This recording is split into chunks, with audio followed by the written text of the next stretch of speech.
Chapter 626. Our first target now should be King Xiaoyao's son, Yun Yang.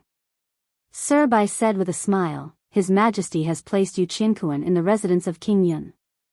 It's obvious that he trusts King Xiaoyao and has even hinted that he wants to entrust his son to him. The residence of King Xiaoyao is strong and the residence is located in the center of the capital city. The environment is naturally favorable. Not only is King Xiaoyao the top expert in Yutong, his son Yun Yang's ability is also top-notch in Yutong. None of them are easy to deal with. Also, even if we disregard King Xiaoyao and his son, just the experts who come and go from the residence of King Yun and those who don't belong to the residence of King Yun are numerous. Just the strength of those guests is enough to intimidate the martial world. All in all, placing Yu Qinkuan in the residence of King Yun is indeed the safest and most secure place right now. Furthermore, His Majesty's action has greatly avoided the possibility of the child's growth being affected if he spoils him too much in the palace. His Majesty is truly thoughtful. From what I can see, placing Yu Qinkuan in the residence of King Yun is truly the fastest place for him to grow. There's no need to worry about his mind being affected by external factors. No one in the entire empire of Yutong would dare challenge King Yun's authority. To us, there's really no better way to deal with Yu Qinkuan other than attacking him forcefully. Even with the abilities of the assassin organizations, it's still difficult to take down the residence of King Yun. As long as there's a bit of buffer time, tens of thousands of troops will come to their aid. The relationship between the residence of King Yun and the military can only be described as unshakable since the Eastern Border War. Sir Bai's train of thought did not sound very clear during his narration. Some of his words were even a little confusing and contradictory. However, when he finished speaking, the listeners would naturally realize that they had already understood the entire situation without missing anything. Does this mean that we can't kill Yu Qinkuan then? The residence of King Yun is an unassailable presence? Then what Mr. said about changing the target to the crown prince of King Xiaoyao? Isn't it beyond our power to search for the one far away? The crown prince frowned again. No. Sir Bai said, my explanation is to point out that the residence of King Yun is indeed unsolvable from the outside. However, the so-called collapse doesn't necessarily have to be from the outside. Collapsing from the inside out is also an option. This method of disintegration is targeted at one person, Yun Yang. Sir Bai spoke slowly. Yun Yang is the most important link in the entire plan. As long as Yun Yang is dead, everything will be solved without any more obstacles. Why? His Highness was utterly confused by Sir Bai's argument. Your Highness, please think about it. Why was King Yun chosen by His Majesty to be the assistant to cultivate another successor? The main reason is that he has no desires. In fact, he is so carefree that it is unimaginable for ordinary people. The so-called high position and generous salary are no longer attractive to him, who is already on par with the king. How could the so-called gold and silver move the heart of a cultivation expert like him? As for beautiful wives and concubines, the temptation of beauty is even more difficult to sway his mind. That's why he can carry out the task His Majesty has given him better than anyone else. It's just that his weakness is also his strength. He really has no desires. As long as someone kills Yun Yang, King Yun's transcendental state of mind can be shattered. Sir Bai's voice was like a breeze, but the words that came out of his mouth were malicious. As long as Yun Yang is dead, King Yun's state of mind will change. He'll go mad, he'll be enraged. However, whether he's mad or enraged, his attention will inevitably be diverted from Yu Qinkuan. At the very least, it'll be difficult for him to be as attentive and responsible as he is now. I think by then, he'll only think of ways to find his son's murderer and avenge his son. Even if His Majesty intervenes, it'll be difficult to change King Xiaoyao's mind. When that time comes, it'll be our real chance. Not bad. His Highness was enlightened, his eyes glowing. His own son is dead. How can he still be in the mood to take care of someone else's grandson? Sir Bai's plan is marvelous indeed. Actually, the biggest advantage of this plan is its practicality. Yun Yang is different from Yu Qinkun. Yun Yang's martial skill is strong and his cultivation base is profound. After the battle at the Fortress of Resilience, his reputation has risen and he can be said to be the top talent of Yutong's younger generation. He's an existence that no one in Tiantang City dares to provoke. He can move about here and there. Not only are there plenty of opportunities for us to strike, it's also very convenient. Sir Bai smiled, unruffled. Plenty of opportunities and convenience usually means that the chances of success will be higher. The so-called profound cultivation base and martial skill are secondary. His Highness slapped his thigh. All right, let's do it. At this moment, a voice came reporting from outside the door. Your Highness, young Master Yun Yang requests an audience. His Highness' eyes almost popped out of their sockets. Even Sir Bai, who had been calm and composed all this while, was subconsciously shocked. Yun Yang? What was he doing here? His timing was impeccable. They were discussing how to get rid of him, but he had actually come knocking on their door. Was it true that one should not talk about someone behind their back? Now that they had talked about him, he had come straight to their home. The Crown Prince looked at Sir Bai, speechless. He was probably bewildered. He had tried to rope Yun Yang in, both openly and covertly, but it had never been effective. The other party had ignored him, the Crown Prince. Why had he come knocking on his door today? There must be something fishy when things are out of the ordinary. There must be a reason why this popular Crown Prince of King Yun has come here so abruptly. The rest of you, leave for now. Don't let him think that we're discussing something. Sir Bai said leisurely, I'll stay and see what this young Master Yun wants to do. His Highness was relieved to hear that. He smiled and said, that would be best. No matter what, the visitor was a guest. His Highness the Crown Prince had to welcome him, especially in such a situation. It did not matter where Yun Yang died, but he could not die in the Crown Prince's residence. Otherwise, the Crown Prince would become everyone's target and be doomed eternally. Why is young Master Yun interested in visiting me today? I am truly overwhelmed by your favor. His Highness the Crown Prince went out to welcome Yun Yang with enthusiasm. Those who did not know better would have thought that he and Yun Yang were good brothers. It was even possible that they were old acquaintances. I've missed you after not seeing you for so long. Yun Yang laughed. Why, your Highness doesn't welcome me? What are you saying, Brother Yun? His Highness pretended to be angry and grabbed Yun Yang's arm. Please, please, please. You're finally here today. I won't let you go. Come, come, you must drink with me. We won't leave until we're drunk. Amidst their banter, both of them walked forward with their arms intertwined. At the door, Sir Bai stood with a smile, watching Yun Yang who was approaching. His gaze was warm, but his scrutiny was hidden. Sir Bai, allow me to introduce you. This is Tiantang City's current popular figure, young Master Yun Yang. His Highness introduced him warmly. Sir Bai, didn't you say that you've heard of young Master Yun for a long time and that you've wanted to meet him for a long time? Great, I've brought him right here to you. You've gotten a great bargain today.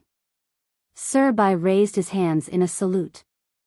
I've heard of young Master Yun's great name for a long time. You're like thunder in my ears, like the bright moon in the sky. Yun Yang laughed and returned the salute, saying, not at all. I'm the one who has truly heard of Sir Bai. After exchanging pleasantries for a while, the three of them entered the hall and took their seats as host and guest. His Highness only got to the main topic after a bunch of meaningless chatter. I've always thought that a noble person like young Master Yun would keep a respectful distance from me and never leave my side. I believe you wouldn't visit me without a reason, would you? His Highness smiled, expressing his dissatisfaction in a joking tone. Your Highness, you're straightforward with your words. Yun Yang likes to speak like this the most. Everything is laid out on the table, it's the simplest and clearest. Yun Yang chuckled. Yun Yang does have something to ask of you this time, but it has nothing to do with your Highness. It's somewhat related to Sir Bai. The Crown Prince was surprised. Oh. Yin Yang's words were obviously out of His Highness's expectation. According to what the Crown Prince knew, Sir Bai and Yun Yang were two different kinds of people. If it were not for the Crown Prince's relationship, Sir Bai would not have targeted Yun Yang at all. Yin Yang's words were sudden and inexplicable. Sir Bai looked at Yun Yang doubtfully as well. I'm flattered to hear this, but it seems that I've only just met young Master Yun today. I wonder what young Master Yun needs me for. I don't know why young Master Yun thinks that I can answer young Master Yun's request. Please enlighten me, young Master Yun. Yin Yang laughed, his expression relaxed as he said, I've only just met Sir Bai, but Sir Bai's name has long filled my ears.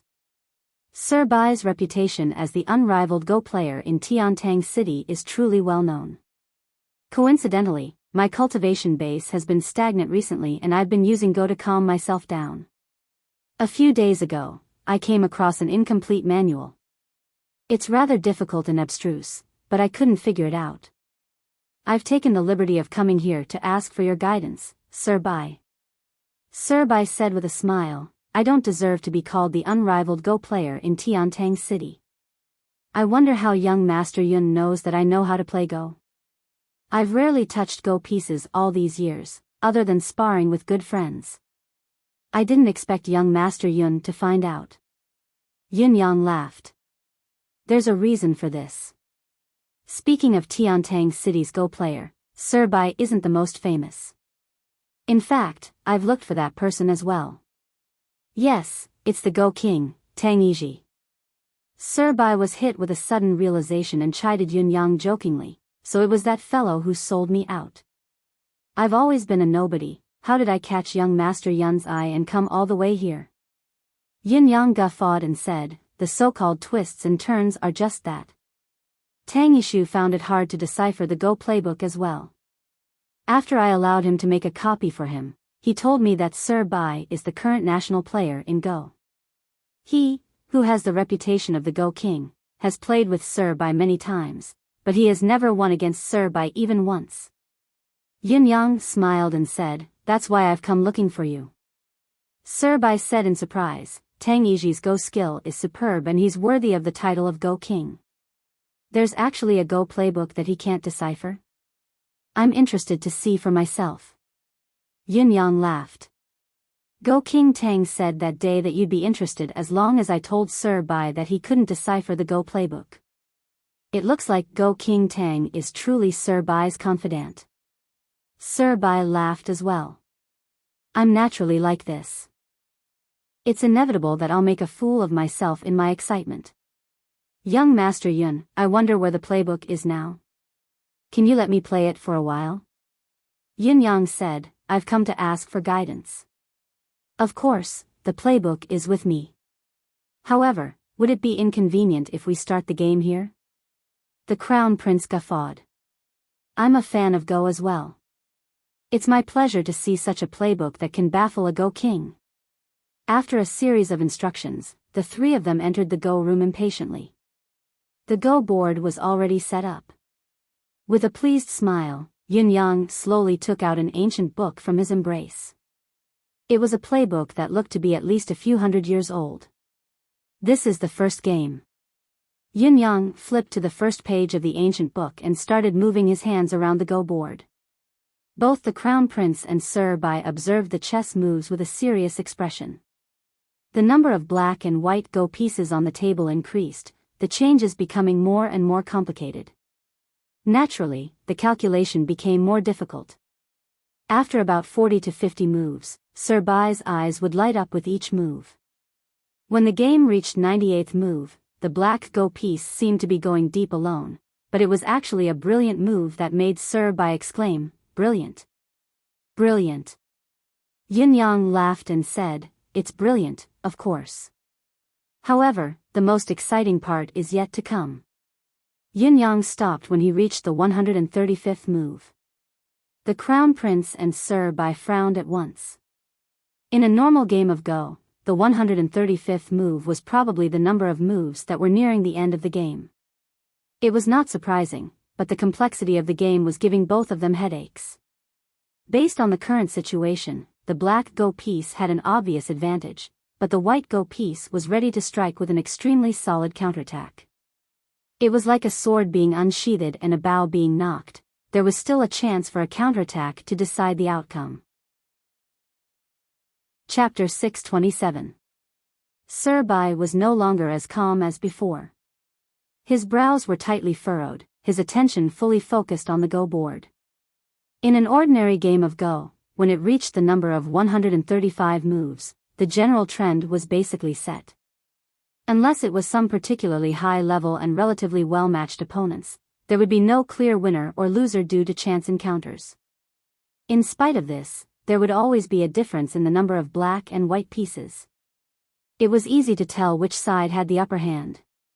Even when both sides were extremely cautious and their arrangements were exceptionally solid, there was still a slight difference. In spite of this, the game Yunyang had laid out was obviously different. Both sides had been engaged in an intense battle right from the beginning. It was all hand-to-hand combat of life and death. However, this was not surprising. What was surprising was that both sides had yet to move a single piece up to the 135th move. This was an unbelievable result. There were flashes of swords and sabers everywhere, every step filled with murderous intent, but there was not the slightest loss or gain from moving a piece. As the game progressed, it became more and more dangerous.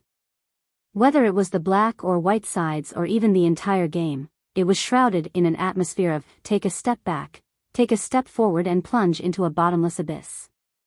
If you don't cut my throat, I'll stab your heart. This was the situation. The 136 moves should be whites.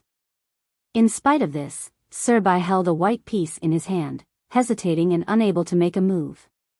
Break? He then shook his head. No, if we break off here, it would seem like a good move, but in reality, we would be falling into the enemy's trap. Once the enemy counterattacks, not only will we lose everything we have, we will even drag one of our own dragons into the fray. It will be like a landslide. Clamp? You can't clamp it. Forcing it is like drawing legs on a snake. Push. That won't do. It'll only expose your own weakness and hasten your own defeat. Fly. Too weak in response, giving the enemy a chance. Point. Not good. Push. That won't do. Is this a robbery? But how can such a game of Go be a robbery? There's no robbery material. Sir Bai watched the game, step by step. The more he thought about it, the more he felt that the black piece was harboring malicious intentions. Each move was filled with the glint of swords and shadows, filled with traps. On the other hand, Bai Qi had been advancing with great care, setting up countless ambushes. He had already reached his limit. At this point, whoever made the first move would fall into the special situation of being attacked. In the words of cultivators, it was like two peerless experts fighting on the battlefield. First, they fought fiercely for 300 rounds without a clear winner.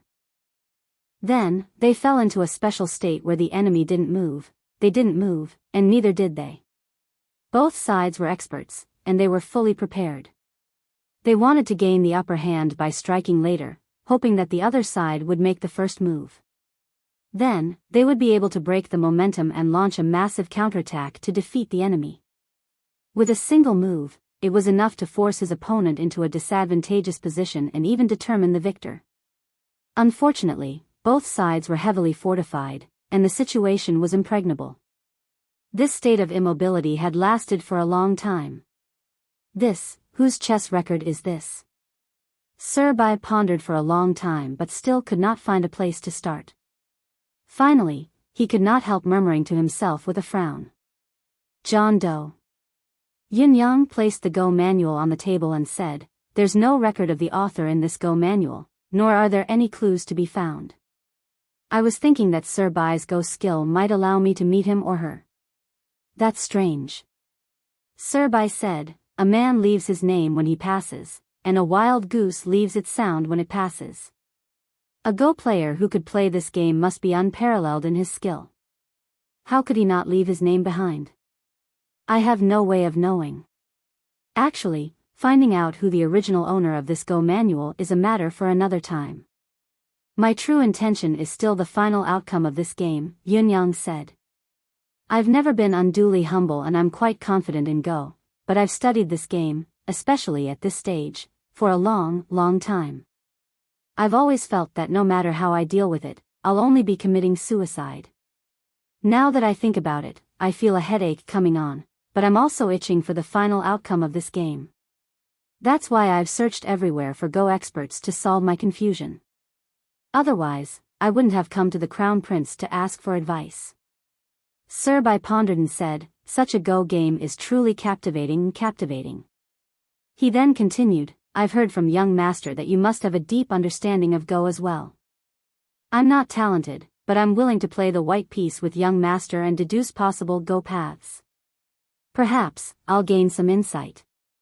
As he spoke, he placed his piece, but it was a break. Seeing this, Yunyang reacted immediately without a second thought. He outflanked and clamped down on the man's body, already setting himself up to be eaten. Sir Bai forcefully extended, barely managing to counter the move. Then, he saw Yunyang's black piece land on the white piece's break point. The white piece's momentum was gone, there was no more room for a fight. This won't do. Allow me to change my hand. Sir Bai frowned. I'll block it here. Yunyang pushed his hand forward without a second thought. Sir Bai entered forcefully, but Yunyang responded with a long piece. Sir Bai broke again, and Yunyang countered with a backhand. Sir Bai countered with a counterattack, and the situation seemed to be in his favor. However, Yunyang's black piece flew out and embedded itself in the white piece's dragon. The situation changed drastically. If Sir Bai were to take care of the other side, the dragon would inevitably be broken into two halves, putting him in an unprecedented passive position. However, if he were to try his best to keep the dragon intact, he would need to make 3 moves to protect it completely. His side would inevitably be taken advantage of by the other side. Even the most conservative estimate would cost him at least 5 eyes. In a match between experts like this, even a difference of half an eye was enough to affect the outcome, much less 5 eyes. How could he dare to make a loss? Unable to attend to one thing and lose another, he could not advance or retreat. It was obvious that this method would not work. This still won't do. I'll change again. In the time it took to eat a meal, Sir Bai had consecutively changed 7 to 8 different Go moves, but they were all destroyed by Yunyang without exception. The white pieces lost every single one of them, unable to turn the tables. If that's the case, the white pieces are hopeless. Sir Bai pondered.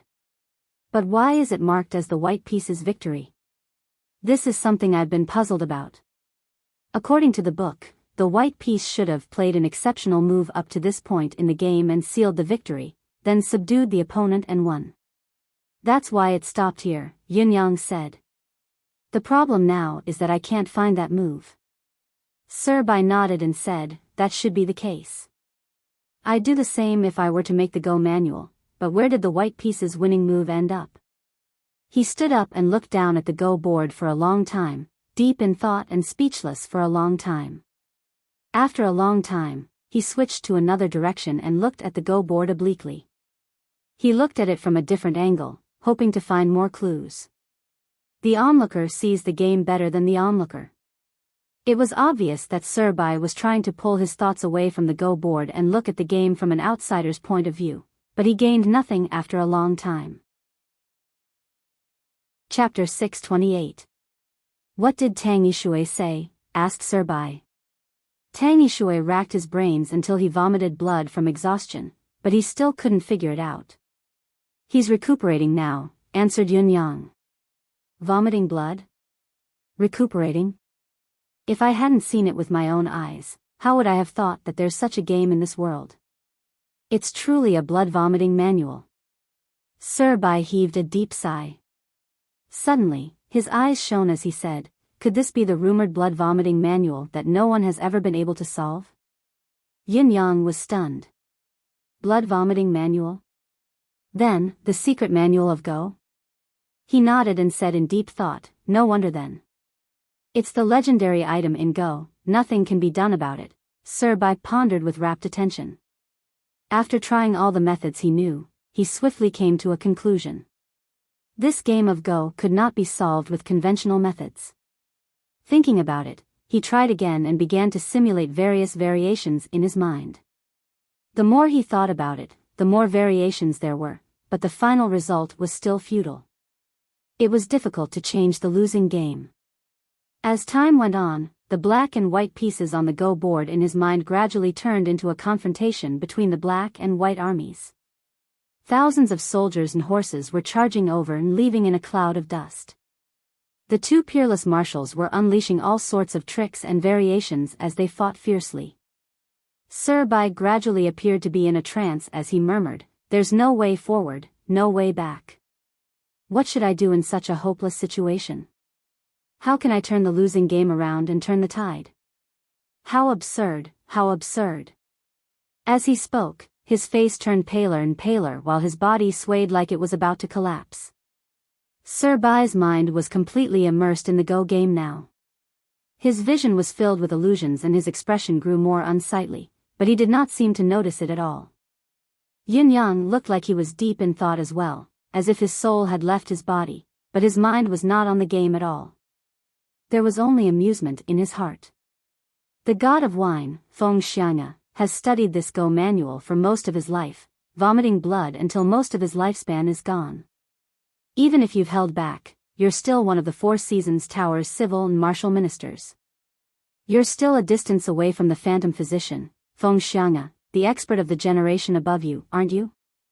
Let's see if you'll die if you fall for it. Bang! The Crown Prince suddenly slammed his palm on the table, and there was a loud bang. Sir Bai woke up at the sound and spat out a mouthful of blood, looking lethargic. He opened his eyes and said, "That was close." Before his words echoed in the air, Yun Yang, who was standing beside him, moved with a gurgling sound. A mouthful of blood seemed to have rushed to his throat, but he shut his mouth forcefully and swallowed the blood back with a gulp. However, no one could see the redness on his handsome face, not to mention the shaking of his body and the way he wiped the blood from the corner of his mouth with his sleeve. It was obvious that he was in a similar state, no better than Sir Bai. Yin Yang chuckled bitterly and said, "How is this a Go playbook? It's a saber that kills. I've been laughing at the Go King for being a chess fanatic and lacking in composure. Now that I'm in the same situation, I can't believe it." Sir Bai chuckled bitterly as well. The doubt that had just risen in the depth of his eyes disappeared. It looks like this playbook isn't something we can understand. Forcing it will only bring harm and no benefit. Yin Yang retrieved the playbook and smiled bitterly. "I'd better take this back and shelve it. It turns out that all paths lead to the same destination. Once the mind is immersed in the art of Go and the martial arts, it's impossible to detach. It's an obsession. Once you sink into it, you'll be injured. It's better to avoid it." Sir Bai heaved a long sigh and said, "That's right. Young master is right. The ancients have poured their blood, sweat, and tears into creating this earth-shattering Go game. How can it be treated lightly?" Despite his thoughts, he felt an inexplicable reluctance when he saw Yun Yang keeping the playbook in his embrace. "Young Master Yun, are you really not going to study it anymore? Are you going to stop now?" Yin Yang chuckled and said self-deprecatingly, "Sir Bai is a wise man. How can you not understand the reason behind this? This Go game can never be played again. If we force it, it'll only be disadvantageous to both of us. Forgive me for being frank, but I'm not a selfless friend to His Highness the Crown Prince, and we've never been on the same side in politics. Our standpoints are different, so naturally, we can only bear our own fate. Of course, I can't bear for anything to happen to me. However, if something were to happen to Sir Bai because of this Go playbook, His Highness the Crown Prince's wrath will inevitably involve me. This isn't a good thing for both of us. It's better to avoid this layer of karma." Yin Yang chuckled. The Crown Prince, who was initially solemn, broke into a smile and said, "Crown Prince Yun's words are reasonable. The art of the game is intricate, but it's still a minor art after all. It's not a good thing to waste it. It's for the best that nothing serious has happened to everyone now. Sir Bai grinned and said without any ill will, young Master Yun is right. Let's forget about this then. I hope I'll still have the chance to learn from the Crown Prince in the future. He thought to himself, I've memorized the key move of the first game anyway. I'll study it slowly when I get back. If I can break the game, it'll be my own secret. It's better than sharing it with others. I should be the only one left in the history of Go. Yin Yang kept the Go playbook away and bade farewell before leaving. His footsteps were light, as if he had let go of a heavy burden. Sir Bai watched him leave the residence, his eyes gleaming as he said, Your Highness the Crown Prince, today is the best time to kill Yin Yang. The Crown Prince turned abruptly to look at Sir Bai in bewilderment. It was obvious that His Highness did not understand where Sir Bai's sudden suggestion had come from.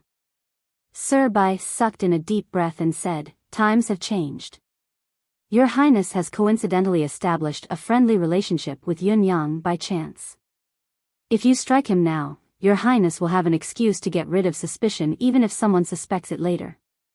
Furthermore, the assassins are resting now, but it's also a time of chaos.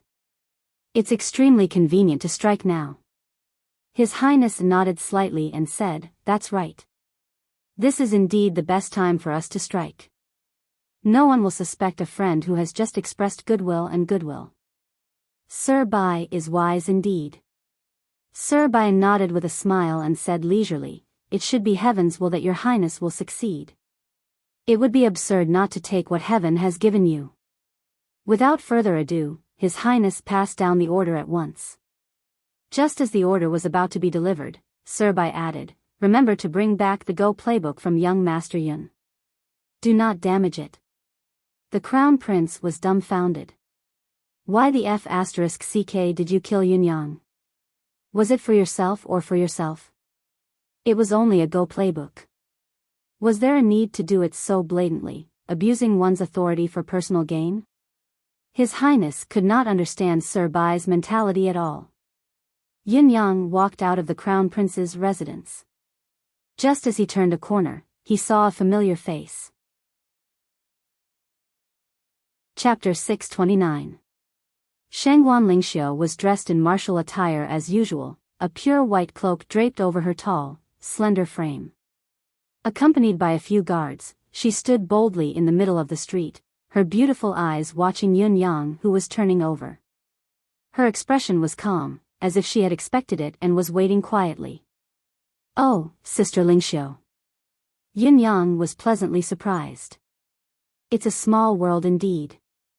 We meet again. Shangguan Lingxiu smiled faintly and said, There's no surprise here. I've been waiting here for you, Crown Prince Yun. The corners of Yun Yang's lips twitched subconsciously as he said faintly, May I ask what instructions Sister Lingxiu has for me? Just say it to my face. Yin Yang will always be Yin Yang. How can I have so many other identities? Shangguan Lingxiu, who already knew his true identity, could not help but feel like laughing when she saw the resentful look on the young man's face, and yet he still wanted to reply to her with a double meaning.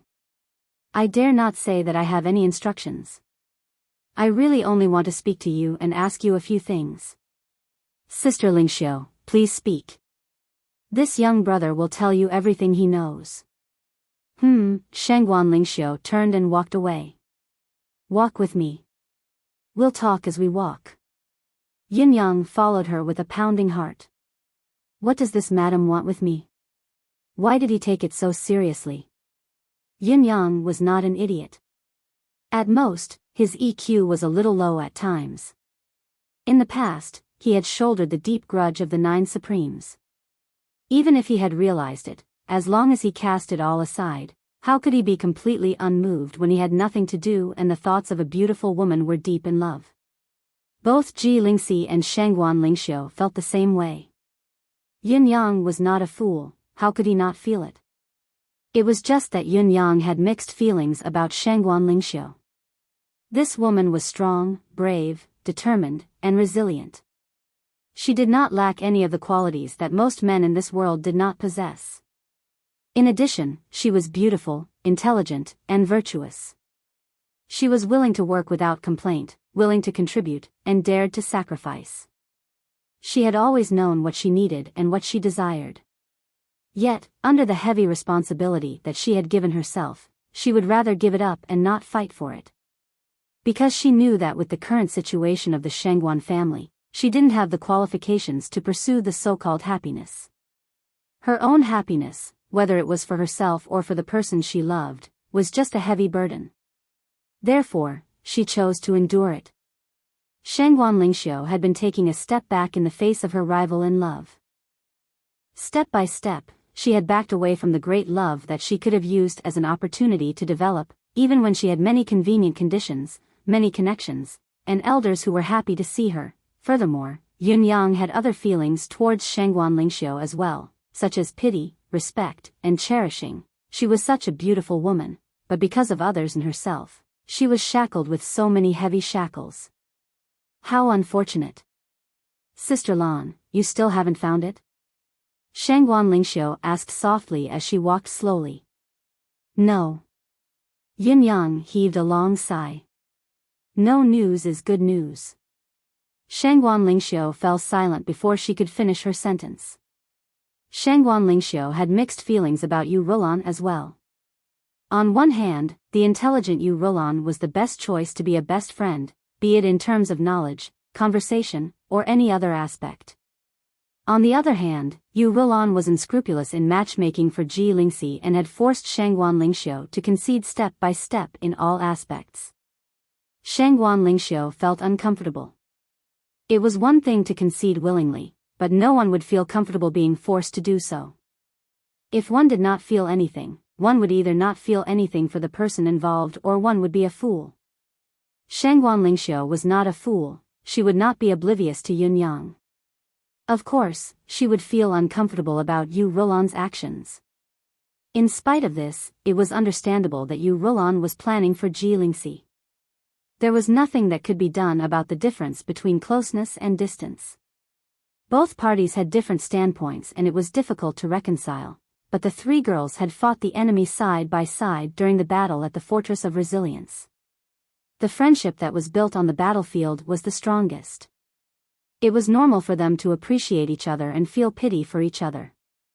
Therefore, it was inevitable that they would fight and scheme against each other at certain times, but most of the time, especially when Yun Yang was not around, they were still unusually harmonious, like sisters.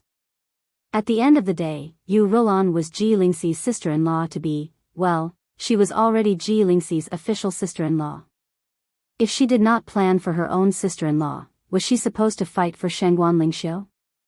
That would be absurd. If he still insisted on being jealous over this, it would be inconsiderate of him to get tangled up in this matter. Now that Yu Rulan had suddenly disappeared, Shangguan Lingxiu's first feeling was not relief but deep sorrow and pain.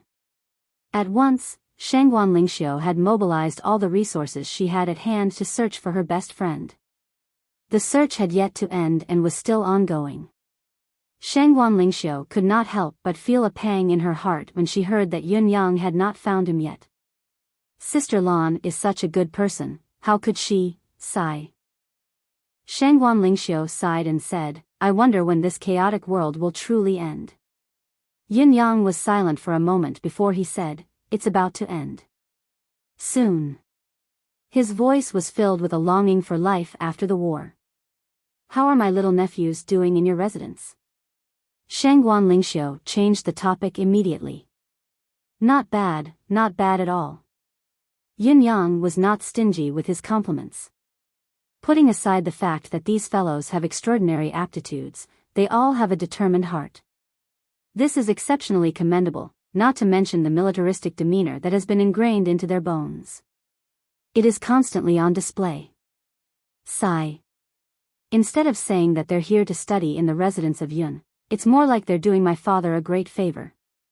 When Bao, at his young age, sees a group of children who are not much older than him and are so outstanding, he'll naturally want to emulate them and chase after them. This is very beneficial to Bao's growth. Yin Yang looked at Shangguan Lingxiu and said, I'm not exaggerating. Your 6 nephews, be it mystical skill cultivation or the progress of their knowledge, have improved tremendously. Their learning attitudes are upright as well. The teachers who teach them are all full of praises for these 7 children. They're exceptionally worry-free. The word worry-free was a great compliment to the children.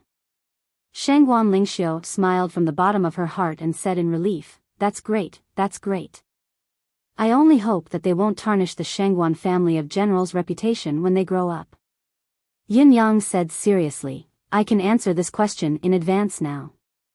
They'll definitely push the Shangguan family of generals' reputation to another level.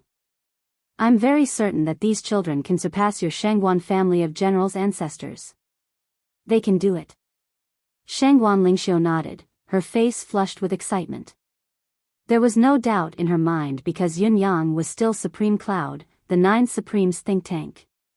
His words would not be an exaggeration, nor would he speak without thinking. There must be a reason behind what he said. Chapter 630. Thank me? Yin Yang asked with a frown, Why? I know what you're thinking. Shangguan Lingxiu said, Everything you've done for the Shangguan family, I'm very clear about it. Including gifting cultivation methods at the beginning, to teaching them later, and now sending them to Bao's side, all of this is for the Shangguan family. Yin Yang chuckled. Sister Lingxiu, you're being too serious. Everything is due to fate. Why would I have so many thoughts? Especially now that the 6 children are here, they're basically a great help to me. How can it be that I'm the one who's helping them? This doesn't make sense. As he spoke, he was about to change the topic. Shangguan Lingxiu refused to budge and said seriously, I mean it when I say it's clear.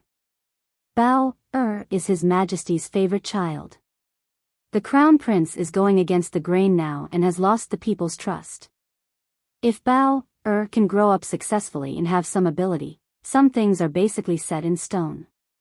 When the time comes, my 6 children who have grown up with Bao will naturally be the ones he trusts and relies on the most. More accurately, they'll be the earliest batch of subordinates. If that's the case, it won't be easy even if the Shangguan family of generals wants to fall. Yin Yang kept quiet for a bit and said, There's nothing absolute in this world.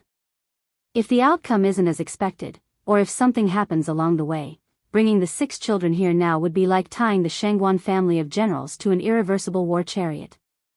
If there's really a 1 in a million chance, the Shangguan family of generals will face a situation even more severe than what it's facing now. Shangguan Lingxiu smiled. There are many things in life that one needs to choose and stand on one side.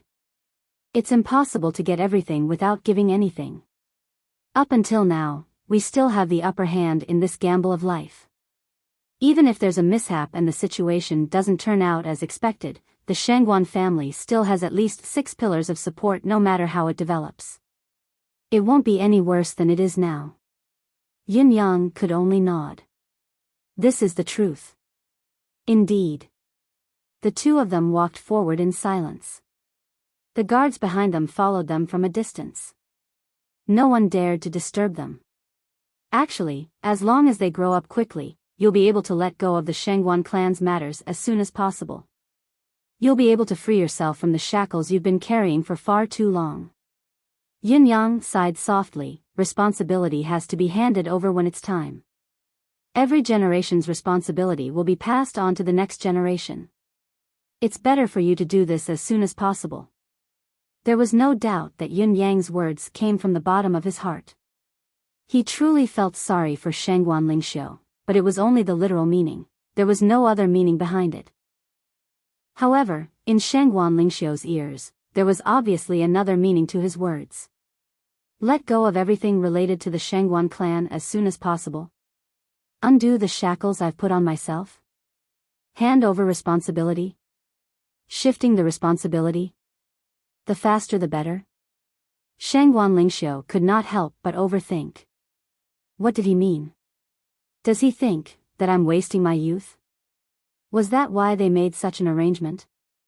Help me solve my problems so that I no longer have any worries or burdens? Also, what did he mean when he said the faster the better? Could he not bear to see me waste my youth? Or, could he not wait any longer?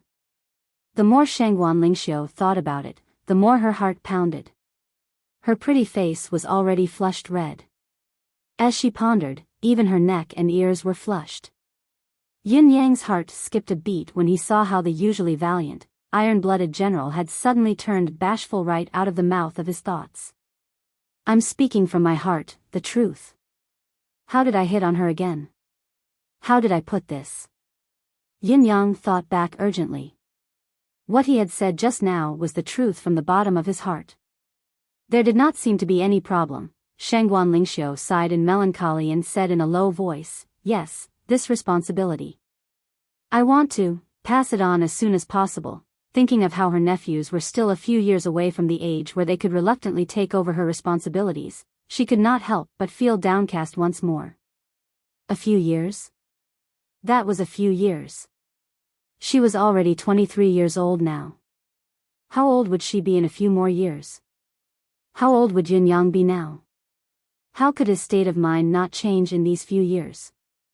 How could Ji Lingxi allow these few years to pass by in vain? As long as she took a step forward in these few years, would it not be hopeless for her then? She could not possibly marry him and become his concubine in the future, could she? As she thought about it, Shangguan Lingxiu felt a wave of melancholy wash over her. When she snapped out of it, she realized that Yun Yang was looking at her in surprise. Shangguan Lingxiu could not help feeling exasperated.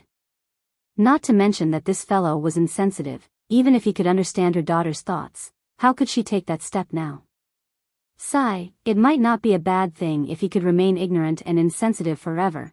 It would be best if he could be a little dumber in this aspect. That would be the best.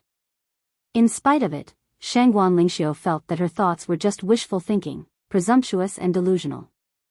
This person's true identity was Supreme Cloud, the Nine Supremes think tank. Others might not be able to read the mood, but how could Supreme Cloud be completely clueless? Young brother Yun, if you're free, why don't you accompany me for a drink? Shangguan Lingxiu let go of all her worries and made her request, recovering her valiant demeanor in an instant. Since everything in the future could not be grasped, it was better to cherish what was in front of them and grasp the present. To create more time and conditions for the two of them to spend time together. When there was a will, there was hope. Even if they were to be disappointed in the end and be alone for the rest of their lives, it would be good to have a memorable memory in their lives. Sister Lingxiu's invitation is exactly what this young brother wishes for. Yin Yang heaved a sigh of relief and thought, speaking of drinking, no one is better at it than I am. As long as we don't talk about feelings, we can talk about anything. We can talk about anything in the martial world or the imperial court. Let's go, let's go. Nothing in the world is more boring than getting drunk. Shangguan Lingxiu sighed. Of course, of course. Yin Yang looked at Shangguan Lingxiu's expression and felt that this elder sister did not seem to be in a good mood. There must be something that she was too embarrassed to talk about and wanted to talk about it with the excuse of being drunk. Or perhaps she just wanted to vent the frustration in her heart. No matter which it was, Yin Yang felt that it was his duty to accompany her for this drink and that he should press forward. Chapter 631. Just any place will do. Shangguan Lingxiu looked at Yun Yang, who was leading the way with big strides. No, to Aroma Tavern. Why? I like Aroma Tavern. There's a sky room there. Shangguan Lingxiu was speechless. Brother, can you stop acting like a popinjay in front of me? Aroma Tavern. It was the busiest time for business. There was a sea of people everywhere. It was like a market inside while there were still a lot of people queuing outside. A few waiters who were welcoming the guests saw two people walking over from afar. Their eyes shone at first, but when they looked over, they groaned inwardly. It was because the one in front was the young lady of the Shangguan family. This was nothing much, but the one behind, the other identity was extraordinary. Young Master Yun. King Xiaoyao's heir, Yun Yang. In Tiantang City, there was hardly anyone who did not know of this young Master Yun's name and temper. From being the top popinjay in Enchanting City, the pinnacle of gluttony, to being an expert in cultivation who could do whatever he wanted. Which of the young masters of Enchanting City had not been bullied by young Master Yun before? Ravaged? As a veteran of the Aroma Tavern, she had seen this young Master Yun collect protection fees from the young masters of the Aroma Tavern a few times. Their faces had turned pale from the amount he had collected, but none of them had dared to say anything. I wonder if there are any vacancies at this time. Shangguan Lingxiu was not used to bullying others. Seeing the sea of people, she immediately remembered that there were no reservations. It's just a small matter. Leave it to this young brother. Before her words echoed in the air, Yun Yang had already charged over with his head held high. Since I've come here, it would be embarrassing if I didn't have a room. Aroma Tavern was the most famous restaurant in Enchanting City. It had always been known for its booming business, and it was normal for it to be overcrowded. Those who wanted to feast here would basically have to make a reservation in advance. However, with Yun Yang and Shangguan Lingxiu's status, they did not need to make a reservation. They would start eating whenever they arrived. What? Reservation? Why don't you try saying that to me? Have you thought about it or not? Shangguan Lingxiu might not do anything, but Yun Yang would definitely give her a tight slap. A popinjay should behave like a popinjay. If you dare to tell me that you're making a reservation, I'll tear down your lousy building in minutes. Is there still a place to eat in this shabby building of yours? Yun Yang asked with his nose in the air. If young Master Yun wants to eat, of course there will be a place to serve you, the waiter said hurriedly. Another waiter had already rushed in to inform the boss. It did not take long before a chubby middle-aged man came running out, his face drenched in sweat. Oh my, young Master Yun, your presence brings light to our humble shop. Please come in. Is there another place? Yun Yang asked. Yes. I need a quiet place where no one can eavesdrop. Yes. The place has to be big enough. Young Master, please go upstairs. How about hall number 1? The boss wiped his sweat. Yun Yang was furious. Are you looking down on me? Do you think I can't afford it? Why isn't it the number 1 heaven on the top floor? Then. The fat boss looked like he was in a dilemma. The third prince has decided, make him scram. Yun Yang's words were written all over the boss's face. This. The boss was sweating profusely. He was like a dying fish that had been lifted out of the water, his mouth opening and closing, not knowing what to say. God, that's the third prince. You're asking him to scram with just 3 simple words, even if you dare to say so, I don't dare. The third prince's men are here? Yun Yang snorted, his tone filled with disdain. The fat boss of the Redolent Inn was originally a steward of the fourth prince's maternal uncle. On the surface, it was said that he had left the residence of imperial uncle and was self-reliant, but in reality, he was using this inn to amass wealth for the fourth prince. If it were not for the fourth prince's support, how could a servant like him become the head boss of a famous restaurant in Yutong's capital city? With this knowledge, Yun Yang would not be courteous with him. Although His Highness the third prince hasn't arrived yet, someone from the residence of third prince is already here. This lowly one is in a difficult position. The fat boss looked pale. Difficult my *SS. Move aside. Yun Yang pushed him away and strode into the inn. Shangguan Lingxiu quickly pulled him back. Young brother Yun, it's the same wherever we eat. There's no need to complicate matters, how can that be? Yun Yang was defiant. We're giving this in face by coming here. Other than the number 1 heaven, none of the other rooms are befitting of our identities.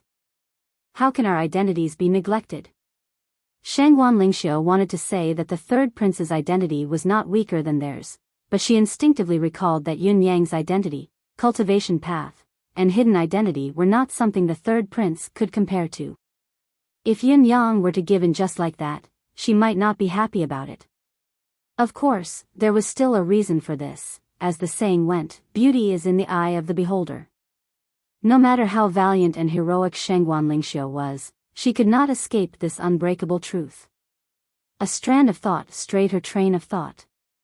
When she recalled that Yun Yang's identity was high and mighty, he was still a subject after all. No matter how incompetent the third prince was, he was still of royal blood after all. In spite of this momentary thought, Yun Yang had already barged into the building. A series of thumping footsteps could be heard, heading straight for the top floor.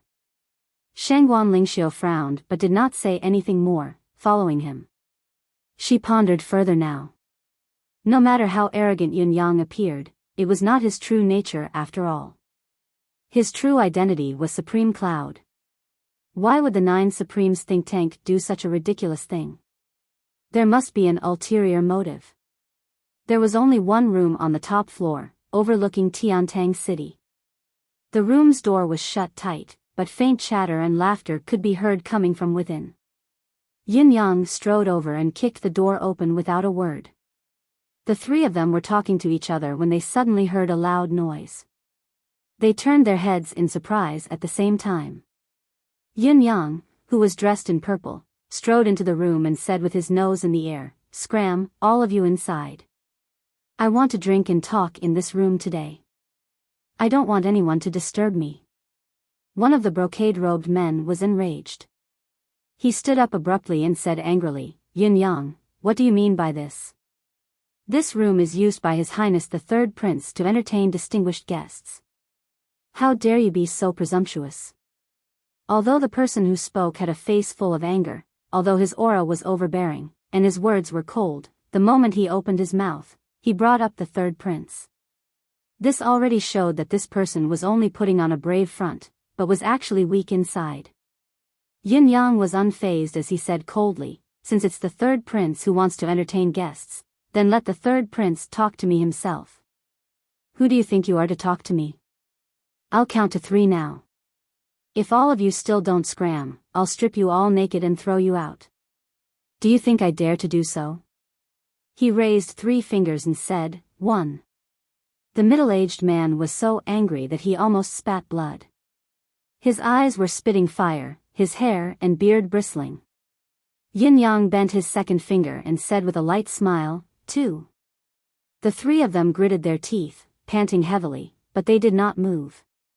Yin Yang bent his third finger slowly, a cold glint shooting from his eyes as he said coldly, "No need to recite." Chapter 632. Yin Yang's third finger was only curled halfway, but he scoffed coldly, "Wouldn't it have been better if you had been so King obedient from the start? How old are you now? King playing with my bottom line. I want all of you to vanish in the time it takes for me to close my eyes." As he spoke, he had already closed his eyes. The trio gritted their teeth, but there was nothing they could do. They could only pretend to be angry as they flung their sleeves and walked out in a single file. When the third person walked to Yun Yang had just opened his eyes. When their gazes met, Yun Yang was enraged. "What a bastard. I can actually see you when I open my eyes. It looks like you really don't take my words to heart." Then, he sent another kick into the air. The person was struck without any room for resistance. With a cry, he was flung out of the door like a rocket, flying horizontally in the air. After crashing through the window on the opposite side, he flew another 300 feet before he crashed into a crow's nest on a tree, shattering it into pieces. Only then did he land on his butt in the nest, stuck by a tree branch. "You?" The other 2 men were enraged, but they only dared to utter the word "you." They could not do anything else. Yin Yang did not speak. He looked at them with a smile, as if waiting for them to continue, as if he wanted to find fault with them further. The 2 of them shuddered, and like stray dogs, they rushed out of the door, looking like stray dogs in the vast expanse of the world. "See that? It's not quiet now." Yin Yang looked at Shangguan Lingxiu, who was dumbfounded. Shangguan Lingxiu's eyes were wide as saucers as she stared at Yun Yang like she did not know him at all. What are you doing?" Anyone who knew that Yun Yang was Supreme Cloud would have reacted the same way when they saw the scene. The idol in their hearts, the lover of their dreams, their morals shattered and their worldview destroyed could not be described. Yun Yang said matter-of-factly, "Of course it's to find a comfortable place for us to drink and talk." Shangguan Lingxiu was exasperated. "You're still pretending. Do you really think I don't know what your secret is? Unfortunately, I happen to know your true identity. I want to see how long you can continue pretending and to what extent. I'm going to fight it out with you." She waved her hand, and the guards took the initiative to leave. In the blink of an eye, there were only 2 people left in the room. Just as Shangguan Lingxiu was about to speak, she heard the sound of footsteps coming from outside again. A fragrant aroma wafted into her nostrils. The dishes were already being served. She had no choice but to shut her mouth. Not long after, more than 10 dishes of delicacies were served. Yin Yang stopped them. "These are more or less enough. I don't fancy your wine. There's no need to embarrass yourself. I've brought my own exquisite brew." Yin Yang laughed and said, "Sister Lingxiu, you think too highly of Yun Yang. Yun Yang is still Yun Yang most of the time. What happened today is really just a coincidence." He smiled and said, "The so-called coincidence, the 2 of us drinking together here is truly a coincidence. As for the 3rd prince's trouble, it's what I've been waiting for." "I see.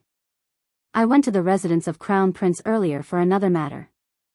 Now, it's because of what the 3rd prince did some time ago.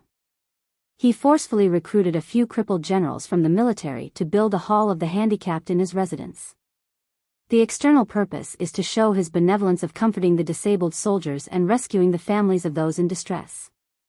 Objectively speaking, it's a good thing.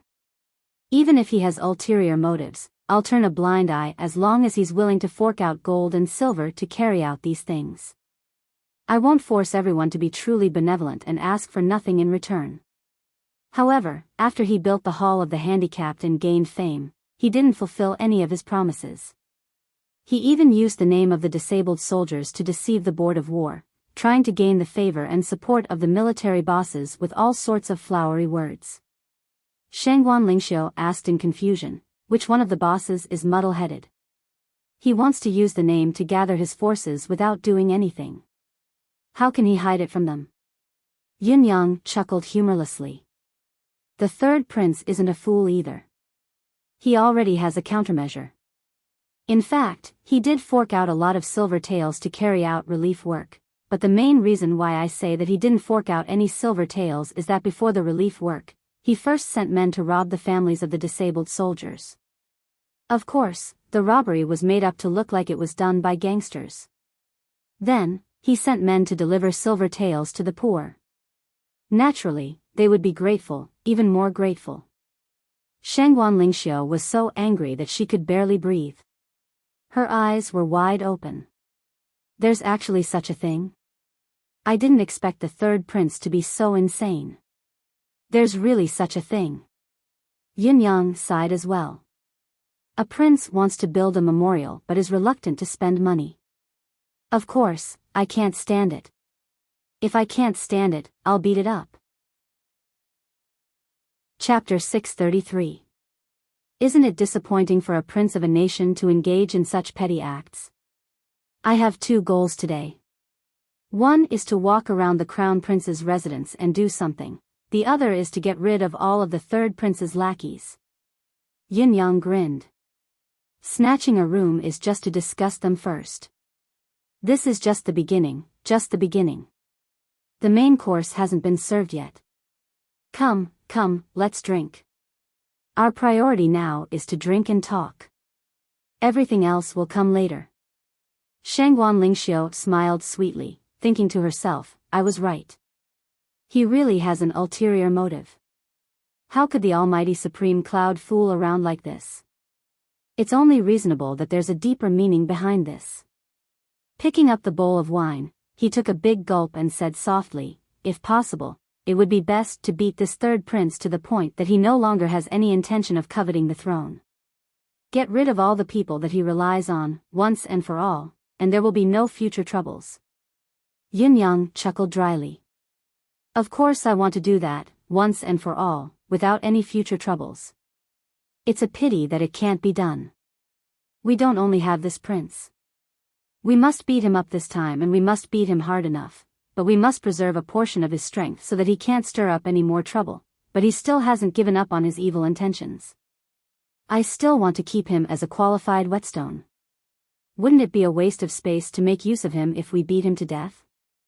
Including the crown prince and the fourth prince, as well as the few princes who have yet to grow up but are already ambitious. All of them are useful whetstones. If we don't make the best use of them, wouldn't we be letting them off too easily? The royal family provides them with luxurious clothes and luxurious food, with such great authority, but they don't even get anything in return. Aren't they not human beings? Shangguan Lingxiu could not help but burst out laughing.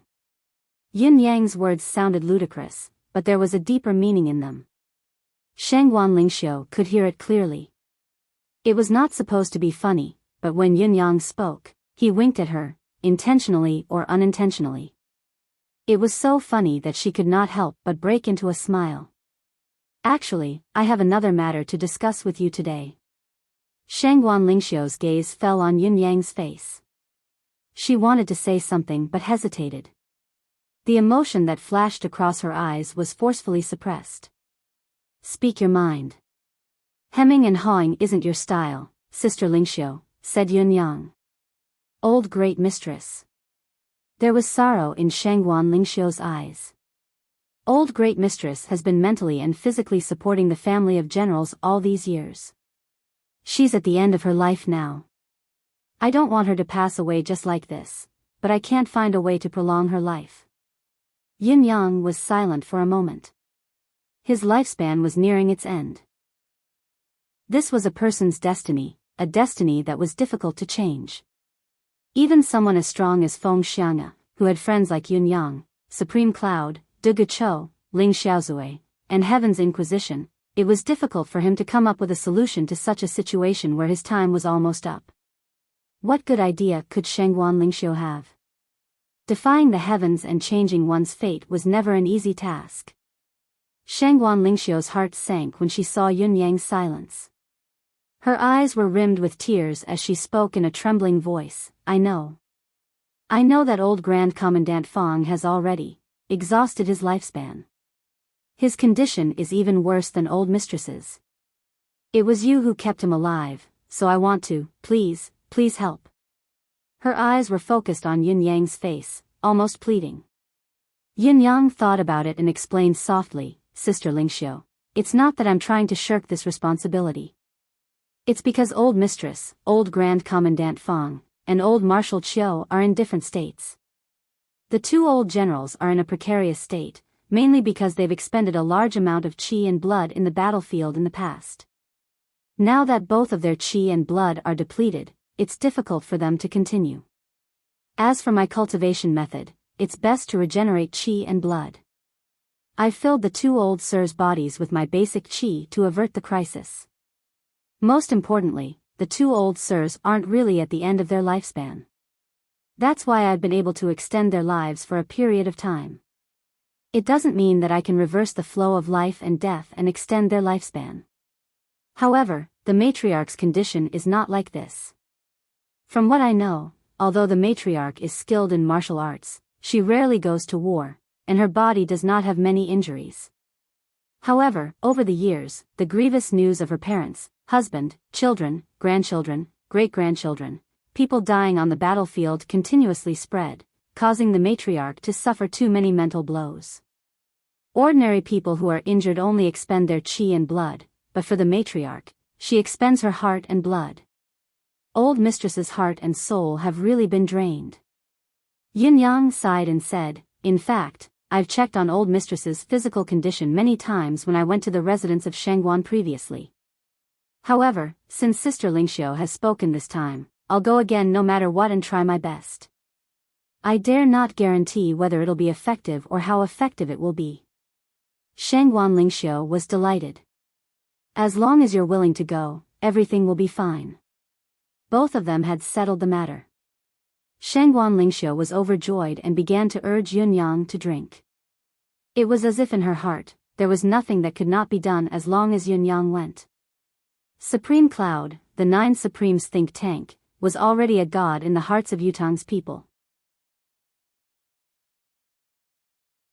Chapter 634. Who did not know that King Xiaoyao was the most powerful man in the imperial court and was the emperor's most trusted and valued person? Yunyang, on the other hand, was King Xiaoyao's only son.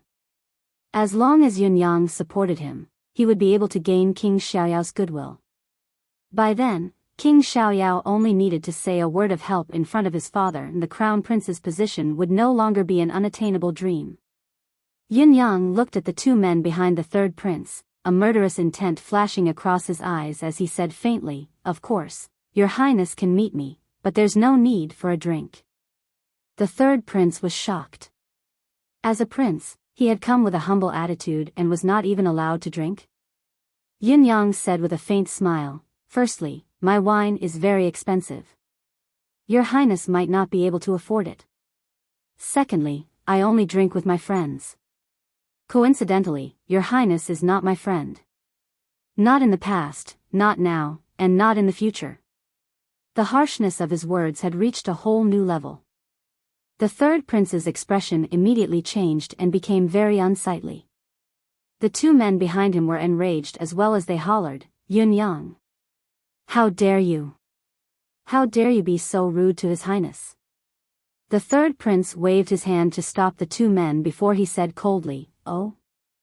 So young Master Yun's wine is actually this unpleasant? Although I don't know much about young Master Yun and can't be considered friends, I wonder what other wine in the Empire of Yutang can young Master Yun afford to drink, but I can't." These words were obviously filled with malicious intent, and he wanted to give Yunyang something to use against him. The entire Empire of Yutang belonged to Yutang's royalty, not to mention that Yutang had broken the four-nation siege and its reputation had soared. As long as Yunyang answered carelessly and belittled the royalty's dignity, he would not be able to escape the crime of insubordination. Yunyang rolled his eyes and chuckled. "Your Highness, there are many good things in this world. Not only are there many that you've never seen, there are also many that you'll never be able to possess in this lifetime. Although those are indeed good things." The third prince sucked in a deep breath and glared at Yunyang. "Yunyang, what do you mean? Why don't you make it clearer?" Yunyang said faintly, "Take my wine for example. You really can't afford to drink it, much less accept it.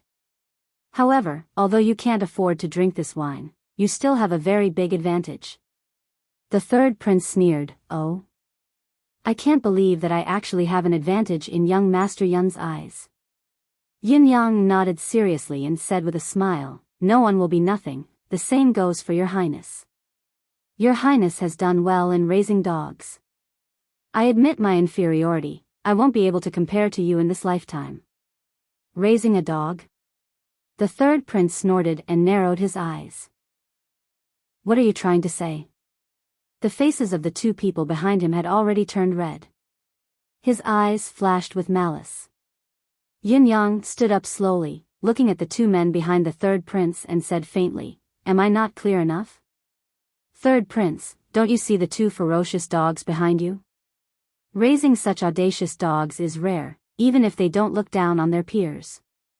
These two men had stood up to accuse Yunyang, but he had ignored them. He had only caught them now. The two men behind the third prince were the planners and executors of the third prince's plan to help the poor and needy. Even the so-called gangsters and bandits were all directed by these two men. One was the planner, the other the executor. These two men were the culprits.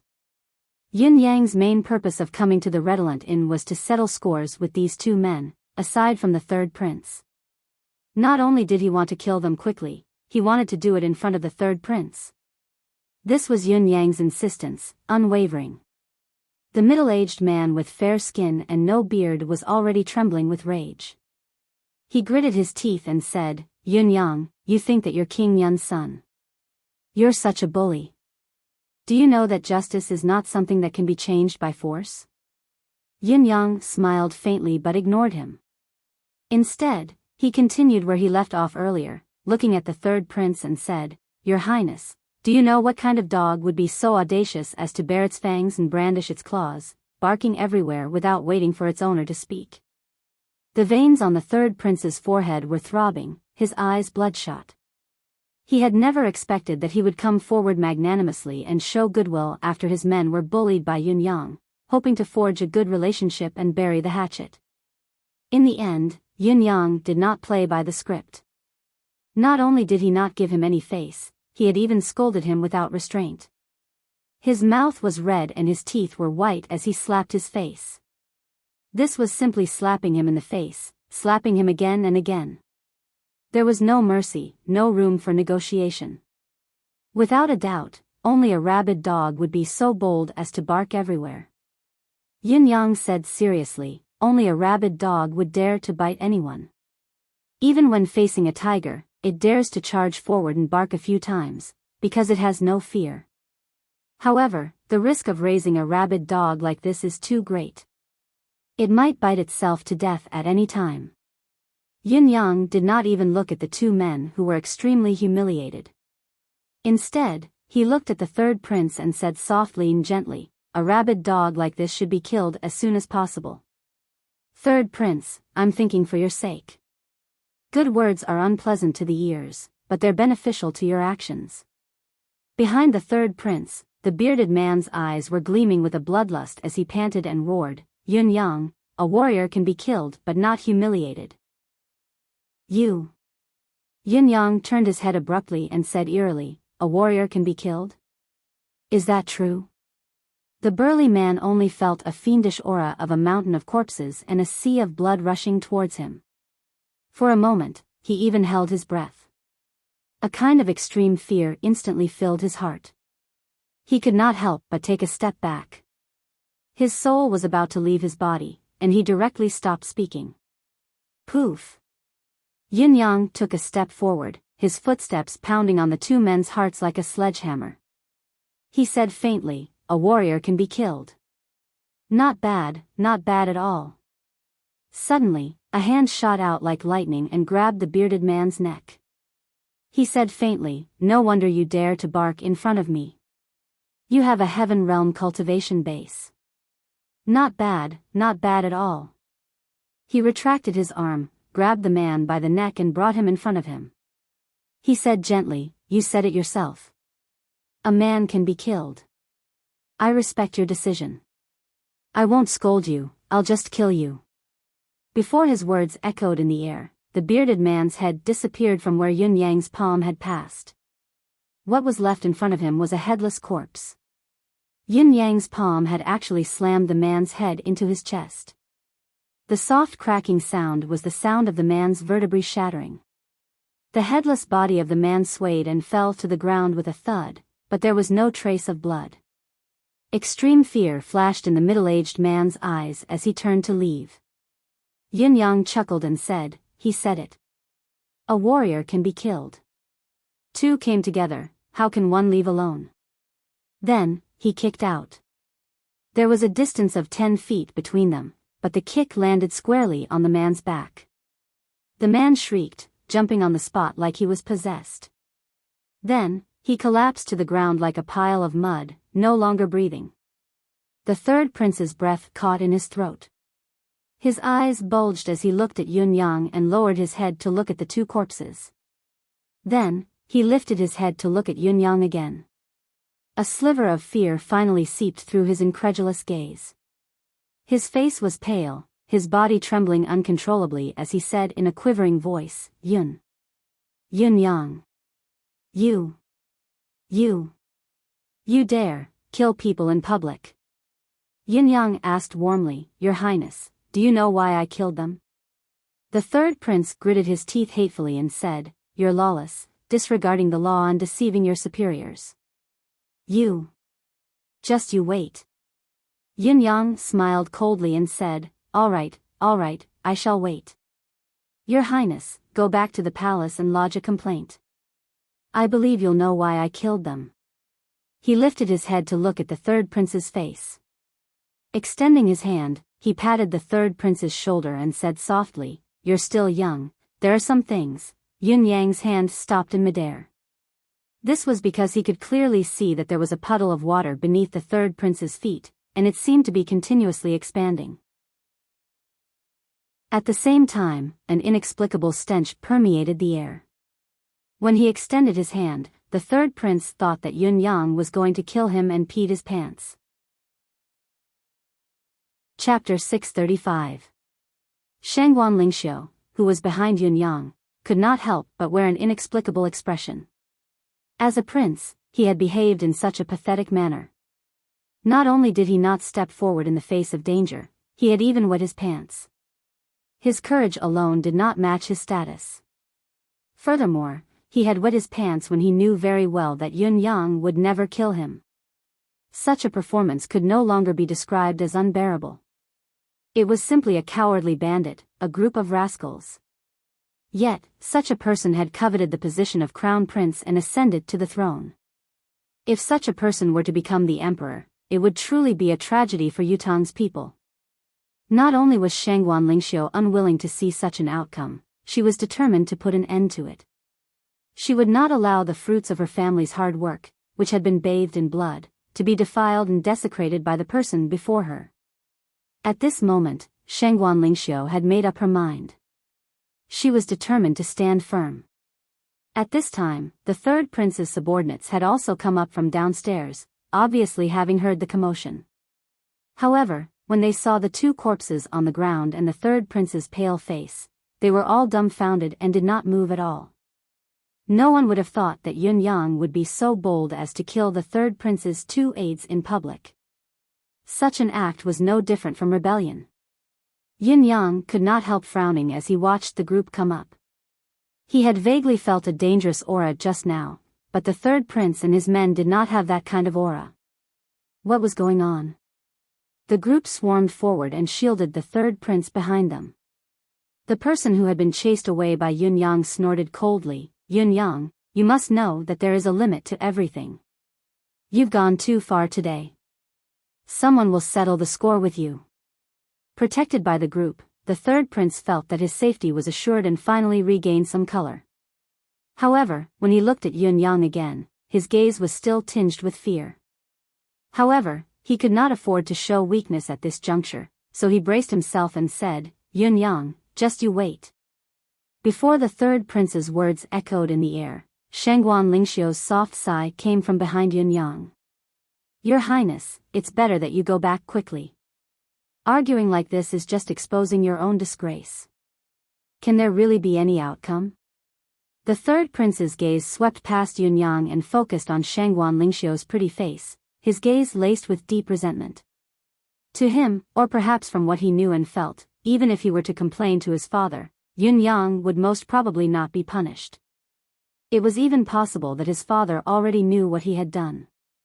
He was waiting for him to come knocking on his door. If that was the case, the best outcome would be for him to be scolded. Speaking of which, the third prince was rather quick-witted. Despite his bravado, he actually wanted Yun Yang to deal with him a few more times. It would be best if he was slightly injured. Yun Yang would not be able to kill or severely injure him anyway.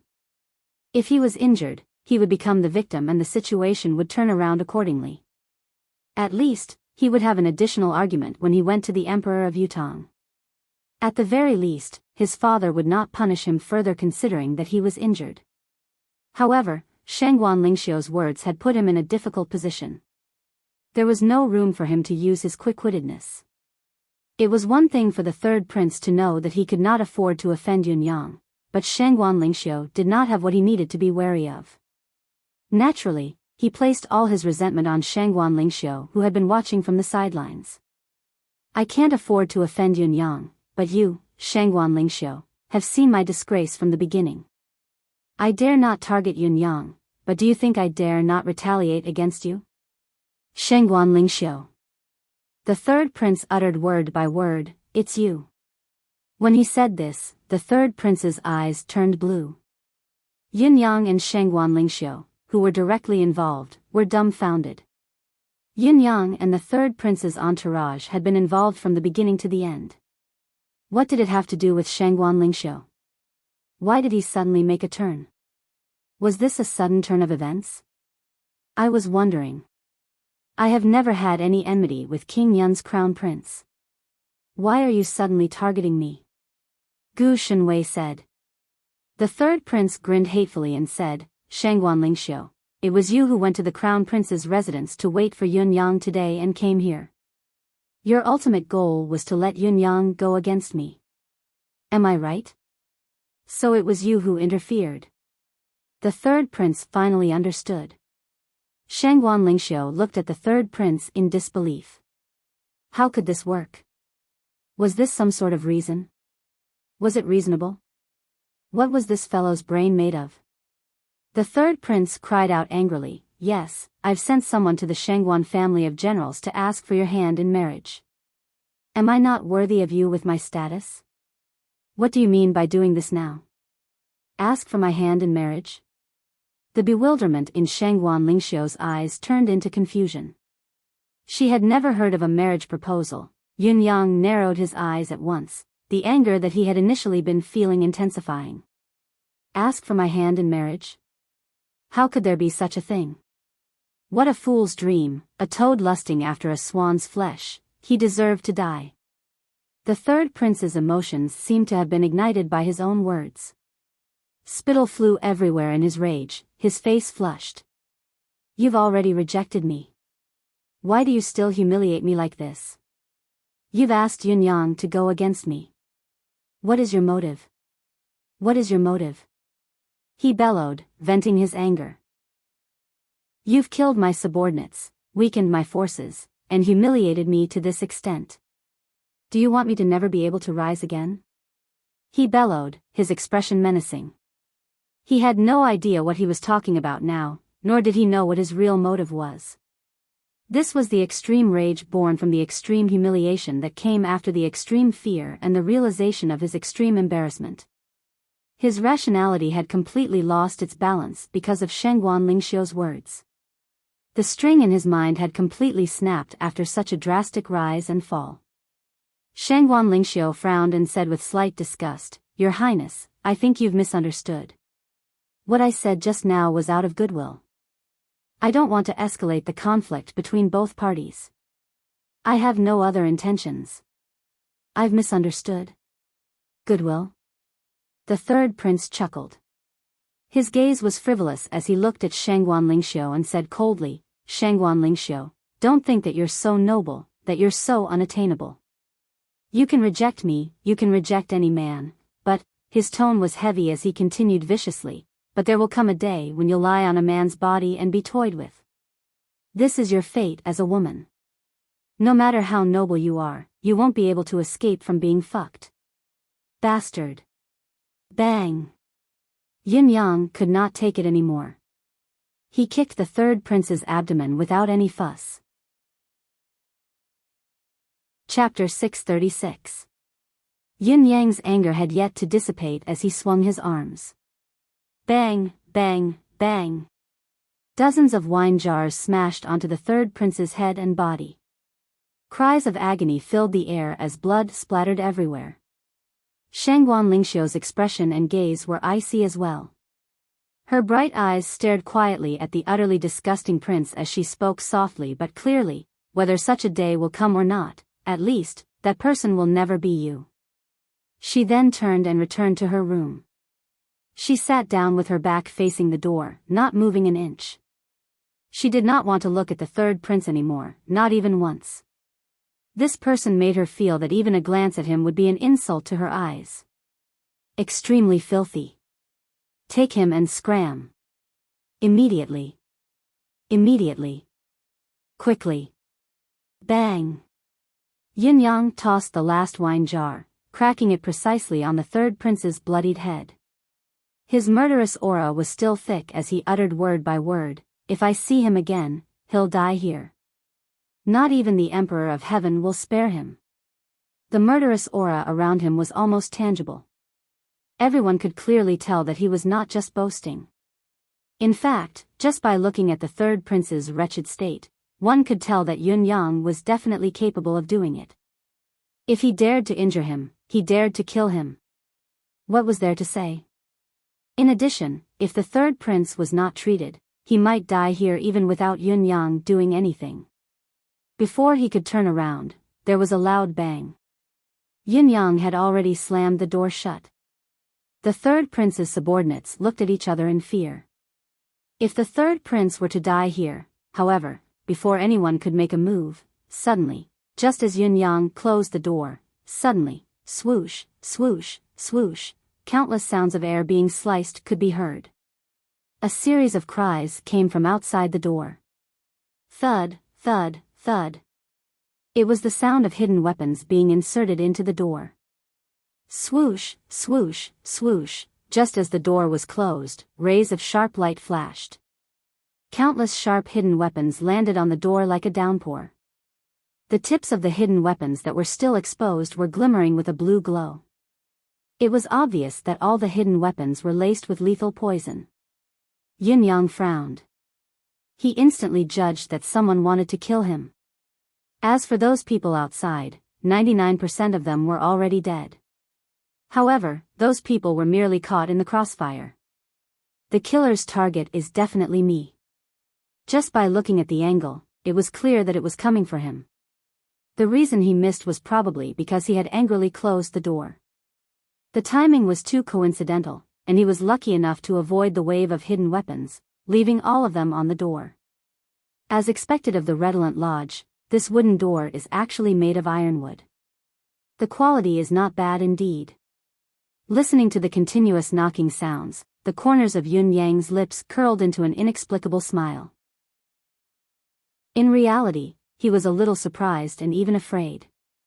That wave of hidden weapons attack just now could be said to be very clever. Before it happened, he actually only felt a sense of danger, and then it disappeared. He didn't even sense any murderous aura. If he had not closed the door and used it to defend against the hidden weapons attack, Yun Yang estimated that he might not have died, or even suffered a serious injury. However, a certain degree of injury was unavoidable. This was also due to the miraculous effect of the endless divine art, which made him immune to all poisons in the world. In other words, this wave of hidden weapons attack was so sudden that it was enough to kill more than 95% of the cultivators in this world. Another problem arose. Assassins who could hide their murderous aura before they attacked had to be top-notch existences. Then, who would want to kill him when all the assassin organizations were occupied with their own matters? Poof! The ironwood door that had withstood a few rounds of hidden weapons and had given Yun Yang a considerable amount of buffer time suddenly shattered. A meteor hammer that was about the size of a human head charged in like a meteorite, heading straight for Yun Yang's head. If they were to collide head-on, it would definitely be like 10,000 peach blossoms blossoming, neither side satisfied. Yun Yang's reflexes were miraculous as he struck out with his palm. With a loud boom, the meteor hammer was sent flying backward, even further than when it had struck. After Yun Yang's successful strike, his right hand was already pulling Shangguan Lingxiu along.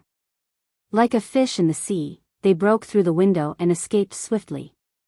With a loud explosion, wood splinters flew everywhere, and the two of them were already outside. Just as both of them left the room on the top floor of the Inn of Drunken Fragrance, countless hidden weapons rained down on the entire number 1 Sky Hall like a storm. If Yun Yang and Shangguan Lingxiu had hesitated, they would have been drowned by the rain of hidden weapons. Just as Yun Yang leaped out of the window, he could already see saber light flashing, coming at him from both sides. Yun Yang, who was in midair, exhaled as 2 rays of saber light shot out from his sleeves. Yun Yang's saber was only a saber made of refined steel, but his saber skill was saber truth, destiny blade. The saber on the left was like a dragon emerging from the sea, while the saber on the right was like a soaring dragon in the sky. Clang! Clang! Amidst the 2 clashes, Yun Yang wrapped an arm around Shangguan Lingxiu's slender frame. Both of them spun in the air as if they were one, successfully dispersing the 2 saber lights. They then cast the omnipresent net to protect themselves before they landed on the bustling street. It was as if a silver ball of light weaved from the dazzling saber light had descended upon the world. Boom! The roof of the No. One sky hall suddenly collapsed as 7 to 8 silhouettes dressed in black appeared on the roof. The moment they appeared, 2 of them had already drawn their deicide bows. Almost at the same time, 2 beams of light flew towards Yunyang as if they had broken through the limits of time and space. As for the other 5 to 6 people, they raised their arms at the same frequency. Rays of dark light flew towards Yunyang like bolts of lightning. Sabers, swords, spears, and other weapons appeared in unison, obviously the weapons that these people were familiar with. At such a distance, the lethal force of the flying needles, flying daggers, and other hidden weapons was no longer enough to kill the enemy. Thus, they might as well toss the heavier weapons to facilitate the ambush. After the weapons were tossed out, the 7 to 8 people did not hesitate as they sprung up and pounced forward. It was obvious that they were afraid that such an attack would not be able to kill Yunyang, so they intended to join forces to kill him. At the same time, 3 masked men in black appeared on the roof opposite the redolent inn. Each of them held a deicide bow in their hands as they pulled the bowstrings without hesitation. After the 3 beams of cold light, another 3 followed, and another 3. It was the deicide bow's continuous firing of arrows. They were separated into different levels and waves, flying towards Yunyang, who was dealing with the locust-like weapons. At this point, the killing trap could already be said to be extremely tight. Looking at the entire profound sky continent, the number of practitioners who could safely escape from such a tight killing trap could be counted on one's fingers. However, the ambushing assassins' actions still had not ended, and were still continuing. Chapter 637. On the ground. A few masked men dressed in black, of varying numbers, were launching an ambush at the spot where Yunyang was about to land in the middle. The ambushers had no qualms, barging straight in, causing the ordinary people on the street to be sent flying. In spite of this, they did not care at all. In their eyes, Yunyang was their only target. Anyone who stood in their way was only an obstacle. Their deaths were not to be regretted. The murderous intent was unprecedentedly thick, condensing, converging, and surging. In the sky, on the ground, in the air, countless assassins targeted at Yunyang from all directions had truly formed a 3-dimensional net with no blind spots. In addition, the ambushers were all top-notch assassins, experts with extraordinary cultivation base.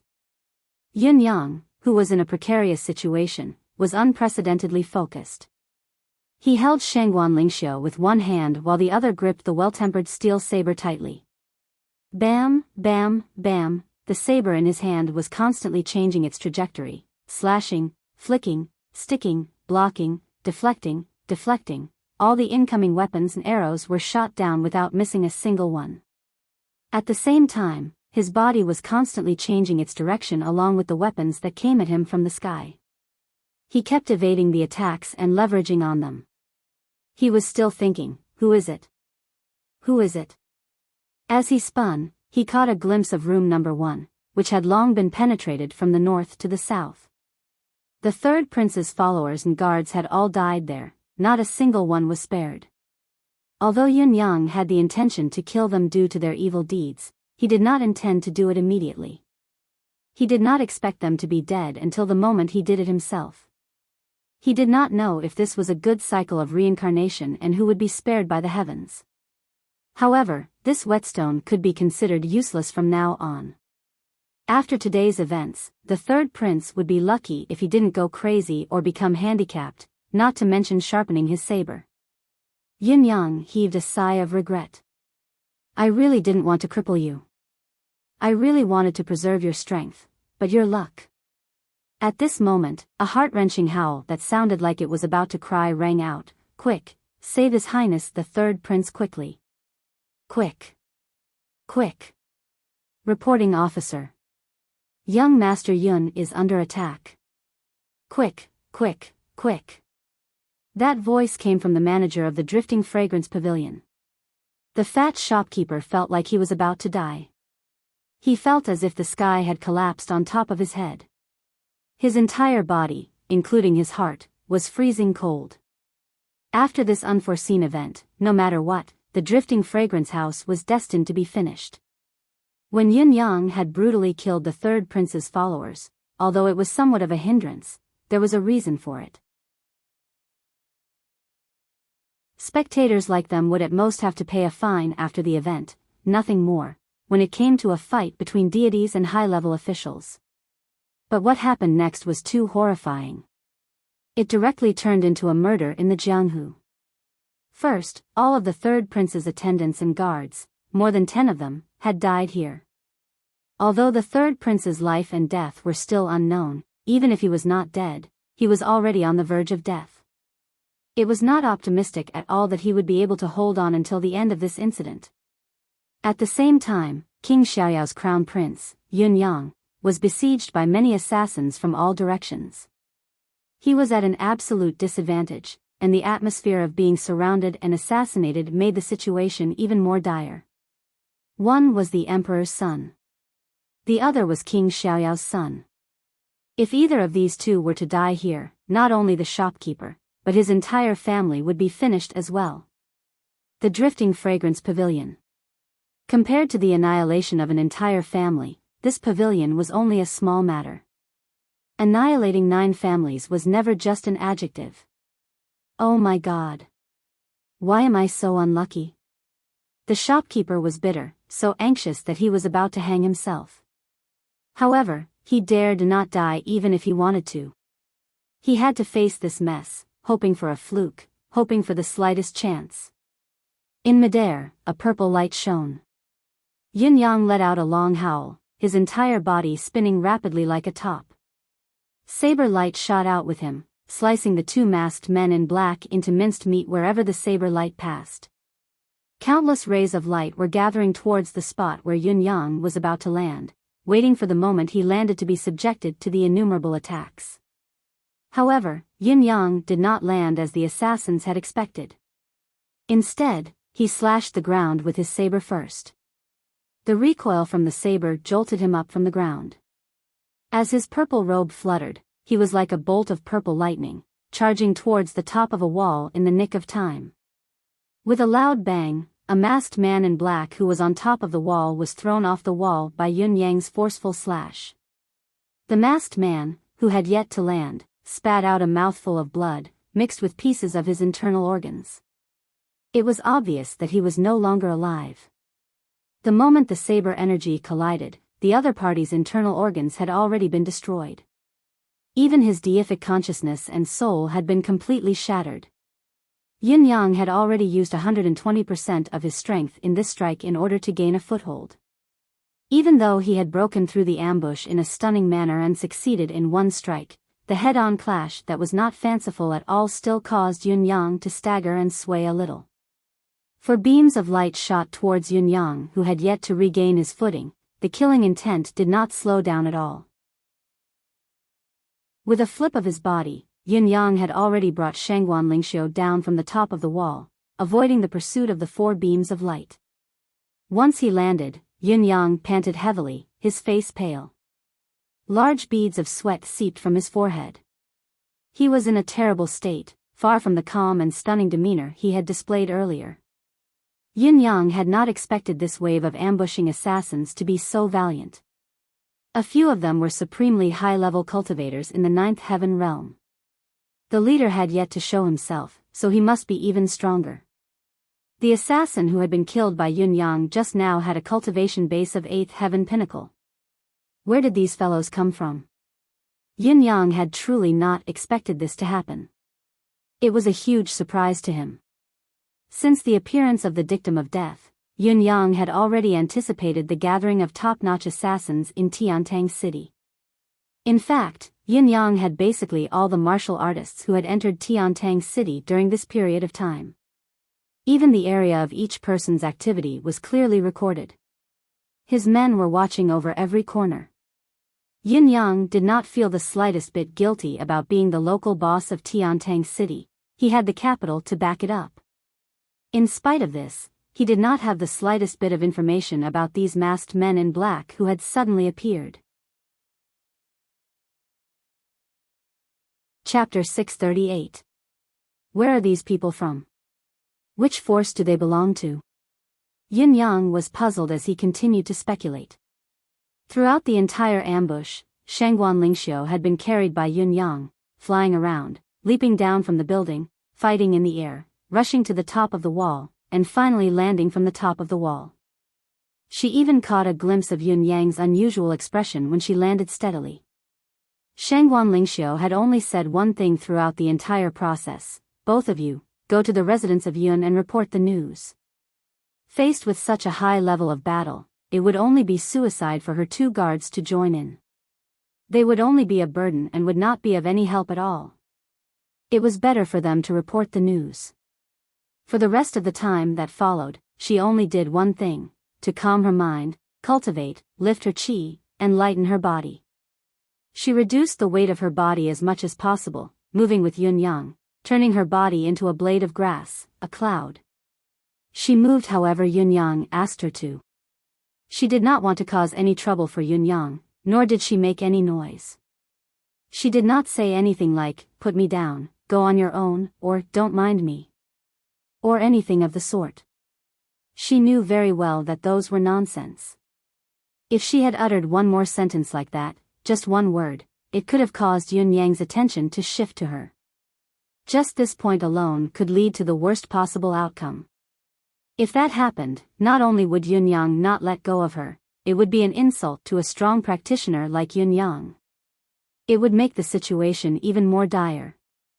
Throughout the entire process, she had only tried her best to make her body lighter. She tried her best not to add any additional burden to Yun Yang's body. Swoosh, swoosh, swoosh, a few black silhouettes gave chase once more, followed by a series of black silhouettes. There were a total of 11 of them, surrounding Yun Yang and Shangguan Lingxiu from all directions. Before the encirclement could be completed, Yun Yang charged out at the cost of expending his basic qi. Saber Truth, Destiny Blades 2 styles and 4 styles were executed with all his might, charging out like a raging dragon with a radiant glow. The other party had yet to regain their footing. This was the best timing. Two cries of agony could be heard as the two men were sliced into pieces by Yun Yang. Just as Yun Yang was about to dash out, a ray of light descended from the sky. With a swoosh, a sword light that was as dazzling as the Milky Way appeared in front of Yun Yang. If Yun Yang barged in forcefully, he would only crash into the web of swords. Yun Yang sheathed his saber and swept it around to protect himself as he retreated. The silhouette came crashing down. Seizing the opportunity when Yun Yang was retreating, he launched a series of ferocious attacks. Yun Yang hollered, slashing with his saber. Dang dang dang. After a dozen or so deafening collisions, both sides let out muffled groans and retreated. A masked man in black landed in front of him. Obviously, this person was the leader who had yet to appear. Yun Yang held his saber horizontally and looked at his opponent coldly, secretly channeling his energy to regulate his breathing. You live up to your reputation. Young Master Yun, you live up to your reputation indeed. How remarkable. The leader of the masked men in black said in a hoarse voice, his eyes flashing with resentment. The other party had sent a total of 16 brothers in this operation to ambush Yun Yang. At first, they had thought that it was like killing a chicken with a butcher's knife. It should have been a piece of cake. Unexpectedly, just as they had forced the other party down from the upper floor, 5 of them had already died. This young Master Yun was actually such a tough character.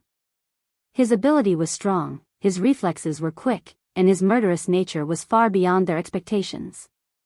Yun Yang only snorted softly and did not retort. Right now, he was cultivating with all his might, the endless divine art operating at full speed. He could clearly feel the mystical qi in his dantian gradually recovering, the rapid recovery of his depleted energy. How could he be bothered with the masked man in black's words? Instead, he released the rapidly circulating energy. The man, who had fought Yun Yang head-on earlier, was also short of breath under Yun Yang's forceful counterattack. Using his words, he took in a few breaths and allowed his subordinates to catch their breaths before setting up their formation to prepare for the next round of siege. However, seeing Yun Yang's reaction, He knew that he could not delay any longer. With a wave of his hand, he ordered, "Everyone, let's send young Master Yun on his way." Before his words echoed in the air, the 10 men around him launched a pincer attack at the same time. Instead, the masked leader in black stood alone, his gaze flickering with uncertainty.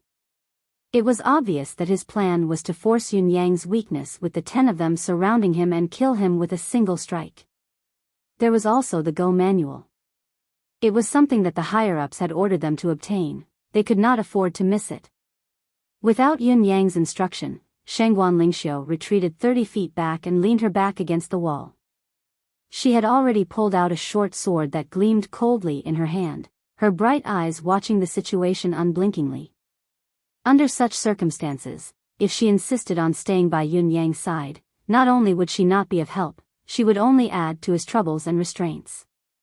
Therefore, retreating without hesitation and distancing herself from his surroundings was the best choice right now. Furthermore, with her standing at the foot of the wall, she would have the chance to notice if a strong enemy were to launch an attack from this direction. As long as she noticed it, even if she were to die in the next moment, she could still warn Yun Yang and give him a chance of survival. Yun Yang's purple robe was still fluttering elegantly, the cold gleam in his palms still glinting. An endless amount of heaven and earth's spiritual qi was gathering towards them. There were a total of 11 experts on the other side and 2 of them were Dao realm cultivators. With such a lineup, it would be a piece of cake to kill him. If he had not coincidentally closed the door and bought some time for himself, he would have been in grave danger upstairs and the situation would have been even worse. At this moment, Yun Yang's heart was unusually cold, like ice and snow. Other than the impending massacre, he could not care about anything else. At the juncture of life and death, he channeled the endless divine art with all his might. Pure mystical qi surged endlessly in his meridians. At this critical juncture, the only thing he could rely on was his cultivation method. The endless divine art allowed him to replenish his qi much faster than anyone else. This was his biggest advantage in this battle. His eyes did not pay too much attention to the incoming enemies. Instead, most of his attention was focused on the tip of the saber in his hand. His will was focused, his essence, qi, and spirit were highly integrated. This was the first time Yun Yang had entered such a state since the battle began. In the previous battles, the enemies he had encountered were not of such a high realm. Of course, there were times when he had been through more dangerous situations, but his realm had never reached such heights. At this moment, amidst the terrifying atmosphere of being surrounded by enemies and assassinations, Yun Yang, who was in an extremely disadvantageous situation, had suddenly entered such a state. He could feel that the ground beneath his feet was continuously extending and expanding. His mind was clear and bright, as if the entire world was within his perception.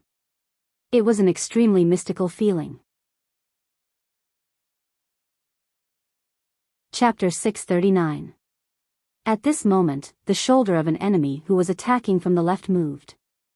Yin Yang could tell at once that this person would come first and that his attack would be from above, slashing diagonally. His final landing point would be his waist, thus creating an opportunity to force him into the ambush on the right.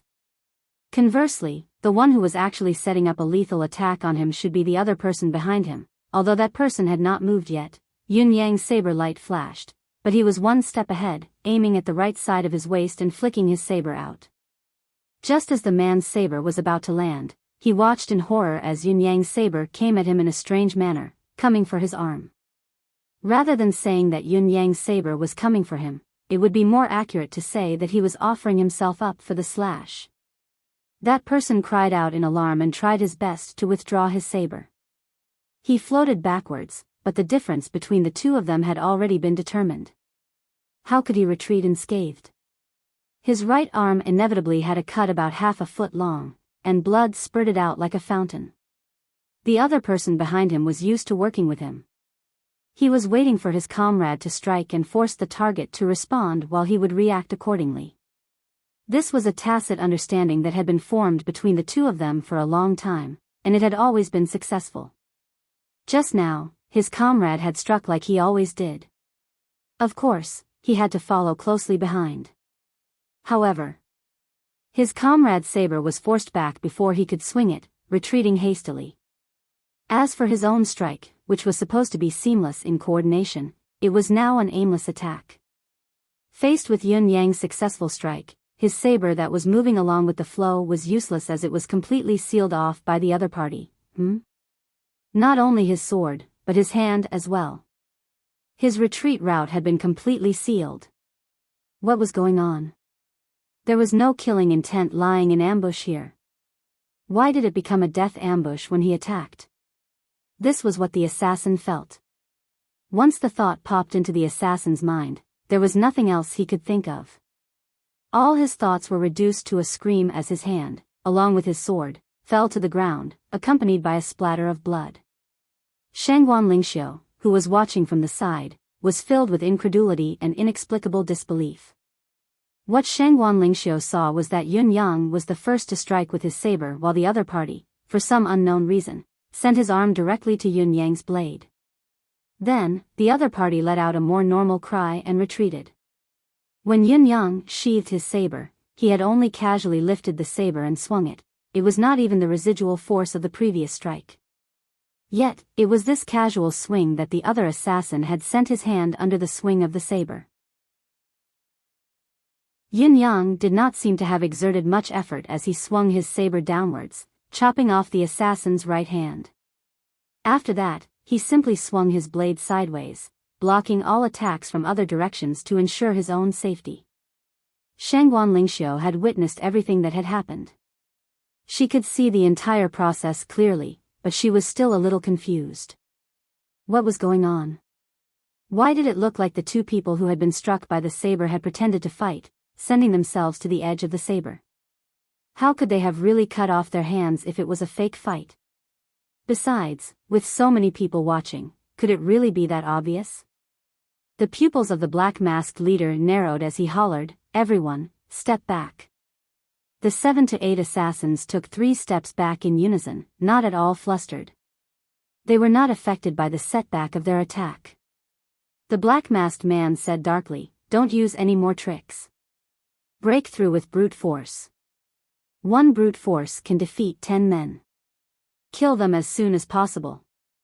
Yun Yang was startled, lifting his head to look at the black-masked man and said faintly, "Not bad."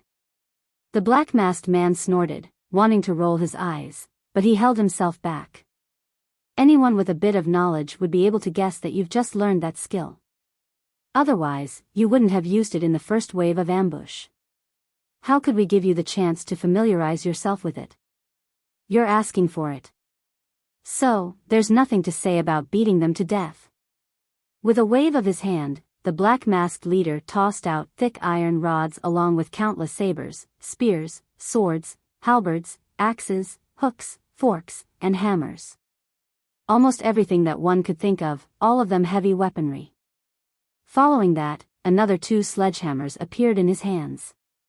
They were accumulating strength and waiting to be launched, and they seemed to have the momentum of an earth-shattering storm. This fellow actually has a spatial ring with a large amount of heavy weaponry. Yun Yang's expression turned grim. As expected, the situation in the ensuing battle turned grim for Yun Yang. When there was no more tricks involved in the attacks of both parties, one could easily kill the other with skill. Even if the other party's cultivation base was higher than one's, there would not be too many surprises. This situation could also be applied to 2 or even 3 people. However, when faced with a group of people, no matter how skilled one would still be dazzled by the group attack. Facing the ruthless assassins who pounced on him one after another without a care in the world, Yun Yang was filled with helplessness. No matter how skillful he was, no matter how good his judgment was, there was not much meaning to it. The other party was a group of people. The ensuing battle could only be described as barbaric. Shangguan Lingxiu could see it clearly now. Yun Yang was being restrained.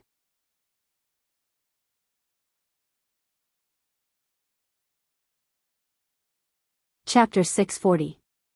In the next moment, he roared, "Divine will" reappeared like a saber. The saber light shone brightly, forcing everyone to take at least a step back. Then, he reached into his robe and pulled out a porcelain bottle. He crushed it, and a few medicinal pills flew into his mouth. Yin Yang's action was only right, no one could tell if he had any ulterior motives. Facing the siege of many top-notch cultivators whose cultivation base was higher than his, it was a wise move to keep himself in peak condition. Of course, he had to consume the good medicine, so he had to consume it quickly. However, he seemed to have exerted a little too much force in his haste. Therefore, a tattered Go playbook flew out from his robe and landed on the battlefield. The Go playbook seemed to be very old, as if it would shatter with the slightest force. How could it be lucky enough to fall into such a battlefield where the mystical chi was so strong? Just a casual gust of wind was enough to shatter his body and shatter his bones. Yin Yang did not care, of course. His only goal was to probe. Furthermore, the original owner of the playbook was not him, and he did not really like playing Go. It would be enough if the playbook could trigger an unexpected change here. However, the moment the playbook appeared, the person who was closest to Yin Yang and the playbook was about to hit Yin Yang with a strike of his staff. However, the impact of the strike would definitely affect the playbook, causing it to deviate inexplicably and miss its target. Yin Yang was delighted. Extending his saber from under the falling playbook, he chased after the man. Seeing that the saber was swift and difficult to evade, the person did not fight it head-on. Instead, he took a step back and avoided the strike by a hair's breadth. Under everyone's gaze, the Go playbook tumbled down. Yin Yang exclaimed in shock, "My playbook." He then pounced forward as if he was going to grab it and return it to his robe. With a swoosh, a golden blade sliced through the air, and a dazzling sword light suddenly flashed. A sword slashed through the air, and the rolling chess record was picked up by a stick and flew out with a whoosh. The masked man in black who was watching from the sidelines sprung up and grabbed the playbook, turning it over before stuffing it into his robe. Yin Yang was enraged. "Are you all trash collectors? You even want to snatch a Go manual?" The masked man in black said coldly, "When you're dead, we'll take everything you have." Yin Yang said coldly, "Just you wait. I've poisoned the Go manual anyway. You're dead meat if you touch it."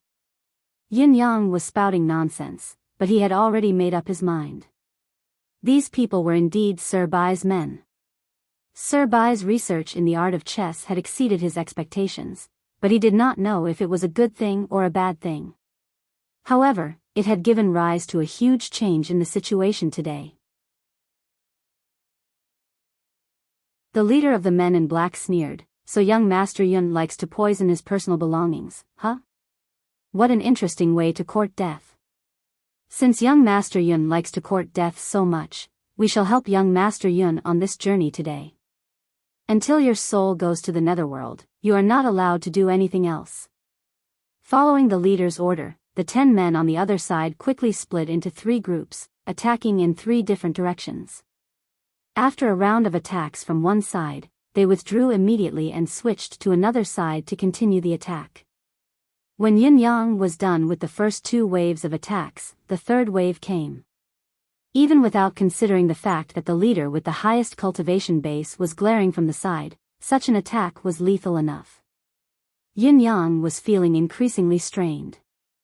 The least efficient way of fighting was hitting Yin Yang's weak spot. Yin Yang stole a glance at the masked man in black who was glaring at him, feeling more and more that this man was good at judging the situation and deploying his troops. Based on the current situation, if he were to join the siege, he would undoubtedly give Yin Yang more than twice the pressure he was facing now. This was completely predictable. In spite of this, the pressure was not enough to kill Yin Yang immediately. As long as Yin Yang was willing to pay the price, he had too many ways to escape with Shangguan Lingxiu. In spite of this, the leader of the men in black was watching from the sidelines, glaring at them as if he could strike at any time. Instead, it had taken up most of Yin Yang's energy. If he did not handle it well and the man found an opening, his life and death would be decided with a thunderous strike. There would be no turning back. In spite of this, the reality was that no one would ever know when this person would strike. This was the most uncomfortable reality. In the midst of the battle, someone moved closer to Shangguan Lingxiu and swung his saber. Shangguan Lingxiu deflected the attack with her sword, but she could not help but let out a low grunt. The leader of the masked men was enraged. Bastard! There's no need to complicate matters. Focus on Yun Yang, no mistakes. Everyone was dumbfounded when they heard him. It was not difficult for anyone to imagine that as long as they targeted Shangguan Lingxiu intermittently, whether it was capturing her alive or killing her directly, Yun Yang's attention would be greatly distracted. Was it not the best way to kill him as soon as possible? Why was he being scolded? The man was confused, but he dared not pursue the matter. He turned to attack Yun Yang again. Shangguan Lingxiu did not pursue him either. She held her sword and stood where she was, unmoving. Yun Yang let out a long howl and guffawed. I didn't expect there to be a talent like you among the cashier assassins. How rare. Why don't you come to my side? As long as you're willing to come, I guarantee you a marquis title that can be passed down for 3 generations. The leader of the masked men in black snorted. Shut up. The whistling grew more intense. With a single thought, Yun Yang shrunk the defensive circle. The 9 men who surrounded him from 3 sides were gradually unable to fight to their fullest extent. 2 more men retreated.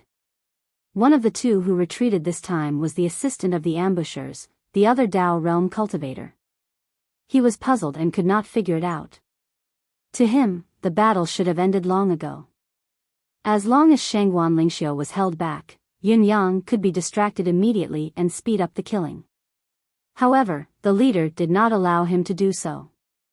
The assistant felt that the action was too unreasonable. As the helper, he had the responsibility and obligation to remind the leader what was the most effective method. The reputation of being shameless and despicable was not something people like them cared about. Coincidentally, the battle circle was shrinking again, so he retreated. The leader of the masked men in black watched as the assistant retreated to his side. A cold glint flashed in his eyes as he asked in a low voice, "Do you have an opinion?" The assistant was a Dao realm cultivator as well, so he was no pushover. He panted and said, "Of course. Your decision is rather inappropriate. Are you not going to allow me to say a few words? If we can't complete this mission, we'll definitely be held accountable by the Lord when we return. Are you going to bear this punishment alone?" What he meant was that if the mission could not be completed, he would have to suffer the consequences as well. The leader of the masked men in black scoffed in disdain. "Speak. Why can't you target Shangguan Lingxiu and mess up Yun Yang's state of mind?" The assistant did not hold back. "You're neglecting the essentials, not taking the bright path and letting our brothers bleed and sacrifice themselves. What's the reason for that?"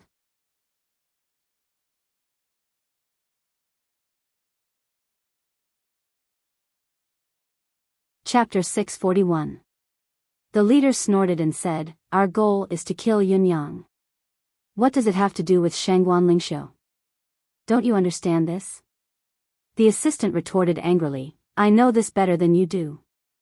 The current situation is that we can't take Yun Yang down with brute force alone, but Shangguan Lingxiu will speed things up no matter what." The leader sighed softly. Looking at his assistant's furious gaze, he knew that he had to explain himself. The situation is obvious now. Shangguan Lingxiu knows that she can't escape, but she doesn't want to either. She knows that once she moves, Yun Yang's state of mind will be affected, whether she can escape or not. Even if she does manage to escape, Yun Yang can't guarantee her safety. That's why he's worried. Isn't that the case? Yes. Since Shangguan Lingxiu can't escape, Yun Yang has to keep her within his sight to be at ease. Her staying here is the main reason why Yun Yang can't escape. Do you understand what I'm saying? The leader was exasperated. Do you think that with Yun Yang's cultivation base, he really doesn't have a way to escape? I dare say that if he wants to leave, he'll only have to pay the price of a light injury and he can escape anytime he wants. Do you have any doubts about what I'm saying? The assistant was no fool, being able to reach the level of Dao realm. How could he not see that Yun Yang was only at a slight disadvantage after being besieged by more than a dozen people until now? If he wanted to escape, he would have left long ago. In other words, there must be something here that he could not let go of, and the only thing he could not let go of was Shangguan Lingxiu. What do you want by attacking Shangguan Lingxiu? Do you want Yun Yang to realize that he'll die if he's distracted? One dying is better than two dying together, so that he can decide to escape. If that's the case, can you stop him? The leader asked. He won't leave me be, will he? Put yourself in his shoes. If it were you, you'd naturally try your best to protect the people around you if you could ensure your own safety. What if you're in a situation where you're on the brink of death? Are you going to protect them with all your might? The leader said angrily, can't you use your brain? Is your brain just for decoration? That's why Shangguan Lingxiu can't leave or die. She can only stay here. As long as she can't leave, Yun Yang won't break out of the encirclement for the time being, right? Why do you have to announce such an obvious situation? What if we hold Shangguan Lingxiu hostage? Looks like you really are a pig. I've heard people say that even pigs can fly when they're in the eye of the storm. I've really broadened my horizons today. The leader said angrily, we're obviously here to kill Yun Yang. If we capture Shangguan Lingxiu at this juncture, what do you think Yun Yang will do at once? The deputy coughed. Break out. Only when he left would there be a possibility of rescuing Shangguan Lingxiu. But if they accept the blackmail, then the two of them will only have a dead end. That's right. If we were to go against Shangguan Lingxiu, with this lady's temper, she might even commit suicide when she realizes that she can't escape. By then, can you stop Yun Yang?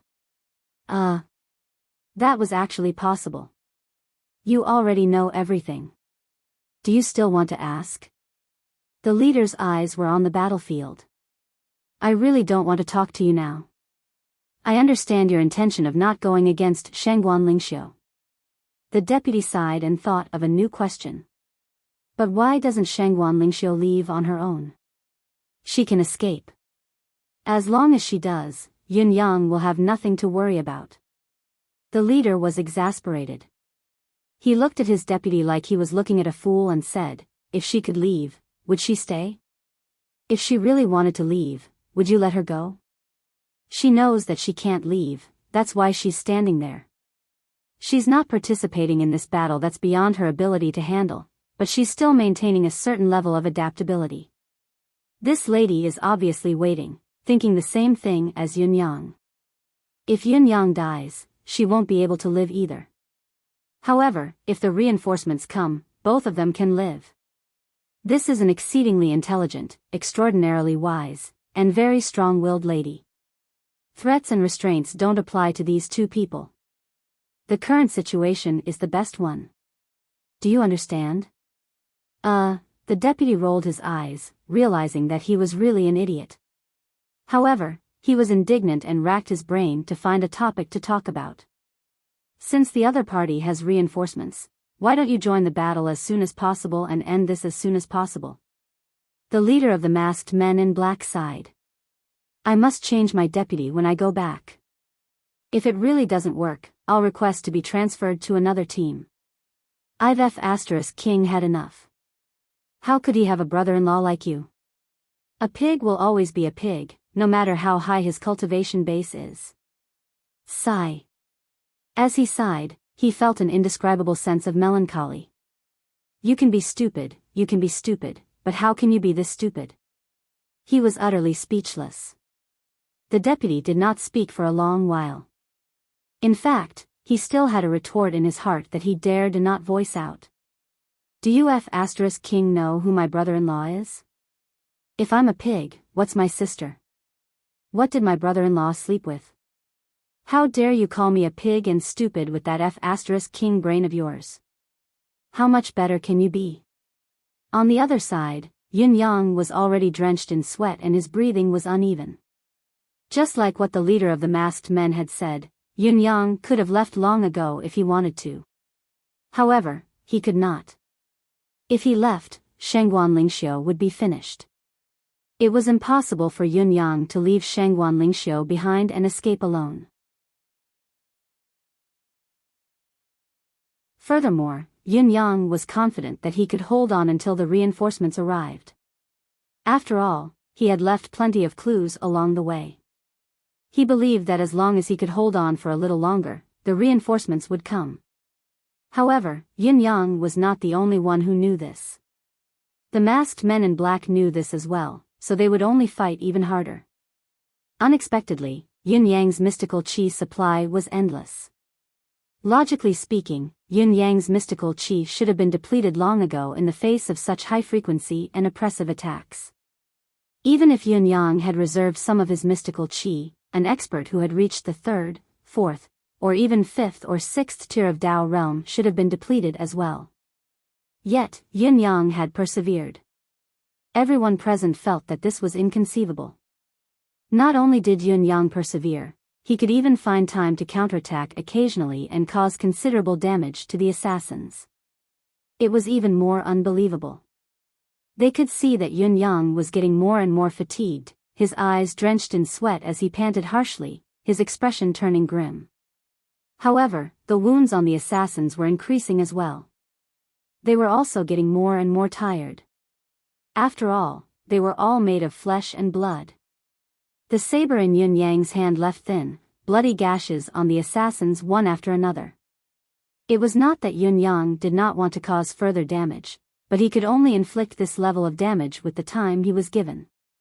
If he exerted too much force, he would fall into an unsalvageable state. In spite of this, Yun Yang would not let go of the opportunity to injure his opponents. From the beginning to the end, as long as he attacked, it would be done with a marvelous saber technique. After hesitating for a long time, I did not want to write this chapter. I read many comments about it, but no one realized it.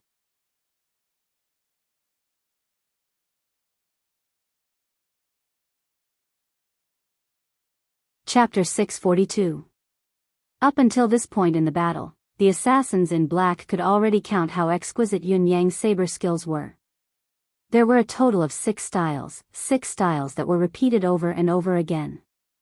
In spite of this, these 6 styles were both offensive and defensive, making it feel like they were flawless and unbreakable. They could only attack with brute force and destroy them forcefully. However, once they did so, 1 or 2 people would always be slightly injured. Yun Yang was not feeling good as the battle continued. He was in a dire situation where he could lose his life at any time. However, the assassins who were his opponents were not feeling good either. The one who was in the worst condition had more than 130 wounds on his body. Although they were all flesh wounds, only scratching the skin and not entering the muscle layer, it was still excruciating. The surface area of a person's body was not small, but to have more than 130 wounds on one's body was terrifying just thinking about it. It was almost the same as death by 1,000 cuts, okay? The 11 people, including the one whose hand had been cut off by Yun Yang, were all staring at Yun Yang with wide eyes, their hearts filled with hatred. They kept repeating the same phrase, "Why the F***ck haven't you fallen yet? Why the F***ck haven't you fallen yet?" They did not know, nor could they imagine, that not only would Yun Yang not fall, he would bring them a huge surprise. In fact, Yun Yang had been preparing his counterattack and it was almost time now. The endless divine art had been circulating in Yun Yang's meridians like a great river. If he had continued to attack with all his might and without regard for the cost, Yun Yang might not have been able to hold on until now. He might have broken through the siege long ago. However, when the battle had reached a certain point, when everyone was at their wits' end, Yun Yang was surprised to realize that he seemed to have a chance to turn the situation around. As long as he persisted in inflicting small wounds on these assassins, the effect would be apparent. In terms of the situation between the attacker and the defender, it was the attacker who had expended more energy. Coupled with the constant injuries, everyone seemed to be giving their best on the surface. Even they themselves looked like they were attacking with all their might. In spite of this, Yun Yang, who was in the midst of the battle, could clearly feel that the extent of his opponent's attack was much smaller than when they had not been injured.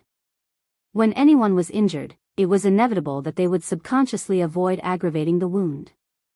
It was a human instinct. This was something that even the person himself would not notice, much less a third party. It was this instinct that had become Yun Yang's life-saving straw and an opportunity to turn the tide of the battle.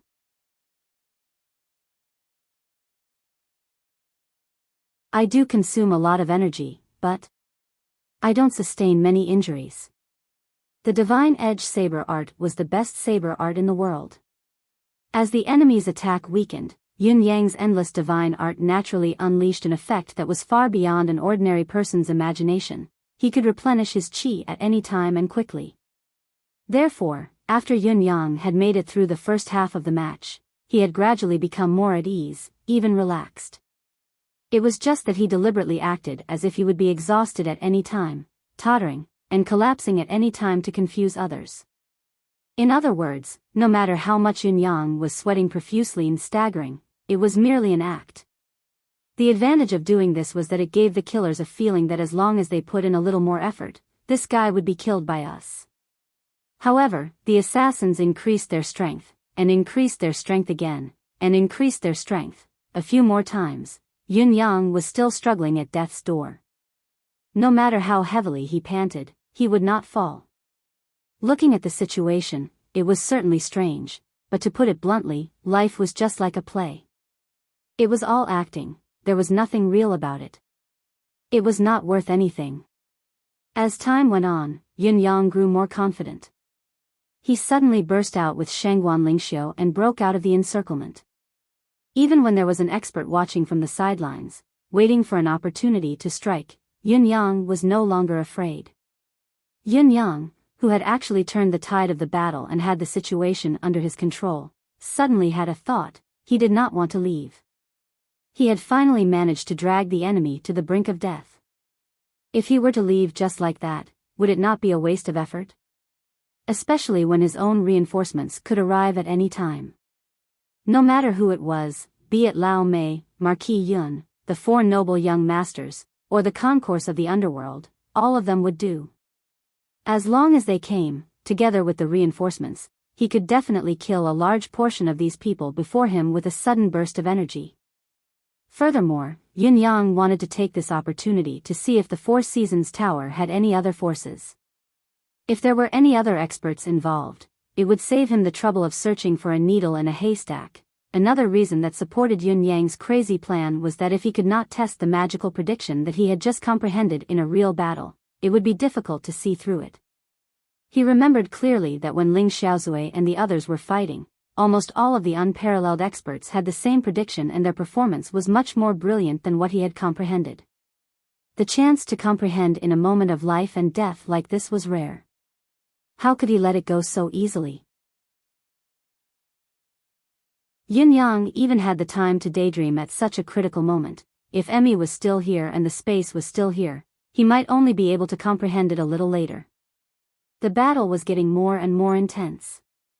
As Yun Yang's endless divine art was operating at full force, the mystical medicinal power that had been stored deep in his meridians, flesh, and blood was slowly unleashed, bringing Yun Yang's recovery to a whole new level. The mystical medicinal power that had been stored for a long time was dissolving bit by bit at an infuriatingly slow rate. Once it had dissolved, it would generate a massive energy that surged into Yun Yang's meridians like a tsunami. Sensing the changes in his body, Yun Yang was even more reluctant to leave. How could there be a more suitable atmosphere for improvement than a real battle of life and death? Breaking out now? That would be a reckless waste of God's gift, a foolish act to miss the opportunity. I look like I'm struggling in a life and death crisis, but in fact, do you all know that I'm actually growing stronger? The power in my body is becoming stronger and stronger. Yun Yang could clearly feel the immense power surging within him. It was like a sword that was forged from the toughest metal in the world. Only when it was struck by an unparalleled force could it gradually reveal its sharpness. At this moment, the frequency of the strikes had only managed to strike the sword embryo until the rust had completely peeled off. There was still a long way to go before the treasured sword was truly formed and glowing with a chilling light, so, how could this battle be stopped? Yun Yang even hoped that the few people who were watching from the sidelines would stop watching and join in as well. Let the storm come fiercer. I need all of you to *ck me up, brothers. Use more strength. Use more strength.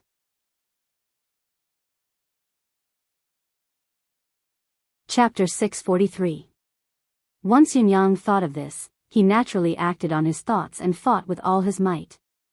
As the saber light flashed, the 7 to 8 people on the opposite side were encircled. The assassins felt the pressure multiply. They could only grit their teeth and muster more strength to charge forward. Only the brave would emerge victorious. Since Yunyang was fighting with all his might, it was exactly what he wanted. However, what shocked the assassins the next moment was this the final radiance of the setting sun? His strength was growing, each strike heavier than the one before. This was going to ruin them. The assassins could only grit their teeth as they grumbled inwardly. They could only hope that this fellow's strength would pass quickly. Amidst the barrage of attacks, Yunyang, who was on the verge of collapsing, suddenly roared into the sky, the saber in his hand glowing brilliantly. An indescribably radiant saber light spread out abruptly. Clang, clang, clang, 7 or 8 consecutive loud sounds of weapons clashing rang out. All the people surrounding him felt as if they were being chopped down by a god with a mountain-splitting axe. The power that seemed to be able to destroy everything caused everyone to stagger back a few steps. At this point, the battle circle had suddenly expanded, and the flaws had also appeared. Yunyang let out a long howl that was filled with determination. He's going to break through. The eyes of the black-clothed leader flickered. Everyone is here. Press forward. Other than the leader of the masked men, his assistant and even the one with a broken arm charged forward to stop Yunyang. The assistant was too embarrassed to stay by his leader's side after being scolded earlier. The contemptuous gaze made him feel like a pig. Am I a pig? I'm not, definitely not. So I'd better go and fight. Facing such a gaze, it's really, King hell, I'll tell my brother-in-law when I get back. If you don't want to be in my group, I'm King lazy to be in your group. As the 4 people who were watching the battle joined the fray, the pressure on Yunyang increased abruptly, multiplying by several folds.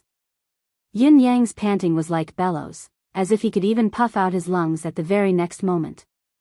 He was holding on with all his might. The assassins grew even more spirited when they saw this. Just a little bit more. Then it'll be over, the assistant yelled.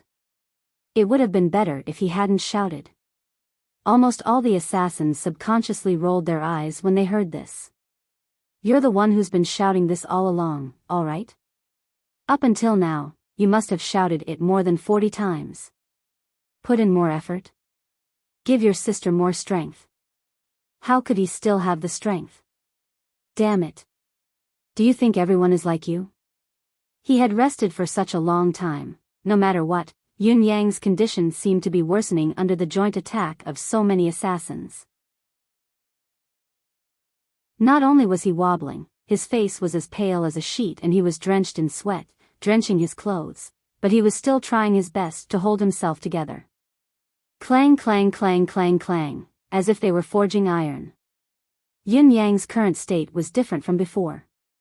Compared to his pretentious state earlier, only half of it was faked now, the other half, or even more than half, was an actual state of exhaustion.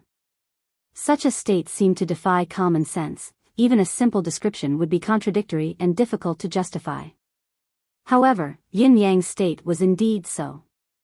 The energy within Yunyang's body was still surging endlessly. From the perspective of mystical qi alone, there was no need to worry about it being depleted. Even if this went on for another 3 days and 3 nights, there was no possibility of it being depleted. This was a part of being in a perfect state. However, the comprehensive embodiment of combat power was not only limited to mystical qi cultivation base, there was also the application of combat skills, the execution of strategies and tactics, as well as the exhaustion of stamina. The combination of all these factors was the pinnacle of a person's combat power. Yunyang's mystical qi, his skills and tactics were all handled with ease, but the last one, which was his stamina, was showing signs of exhaustion. After all, he had been through a series of violent collisions. Facing such a forceful battle, the exhaustion of a person's stamina was unimaginably intense.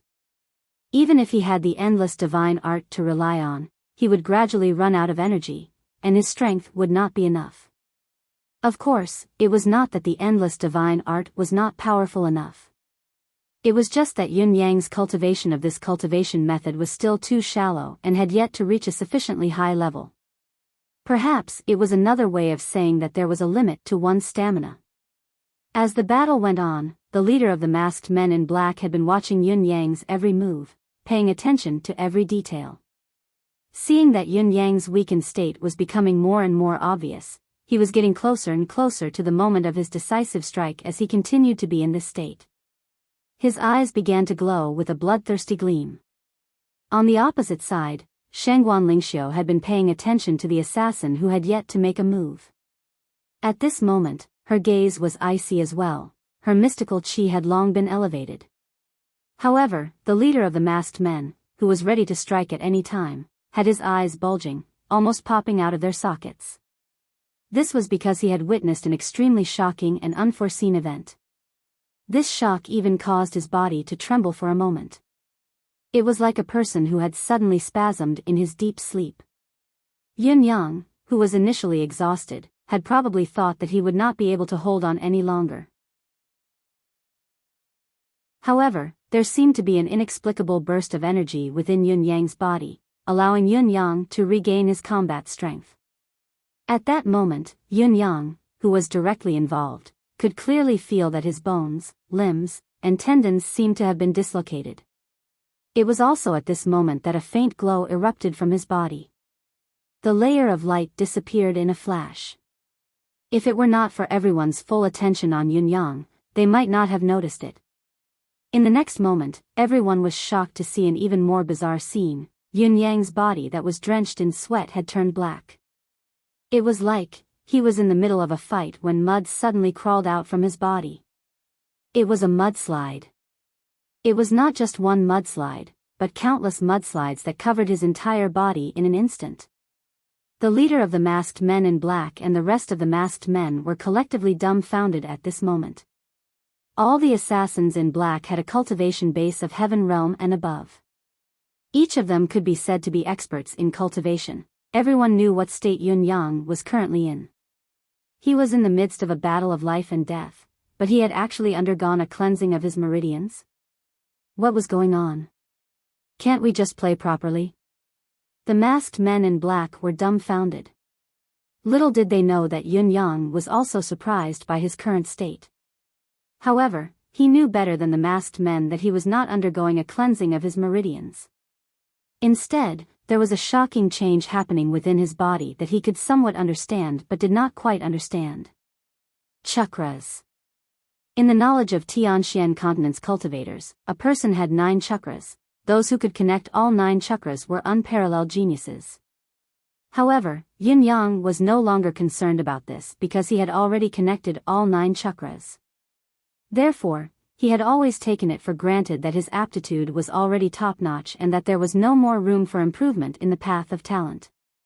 However, at that moment, after his body had gone through an infinite number of extremes and an infinite number of times, 2 more chakras had been connected without any warning or reason.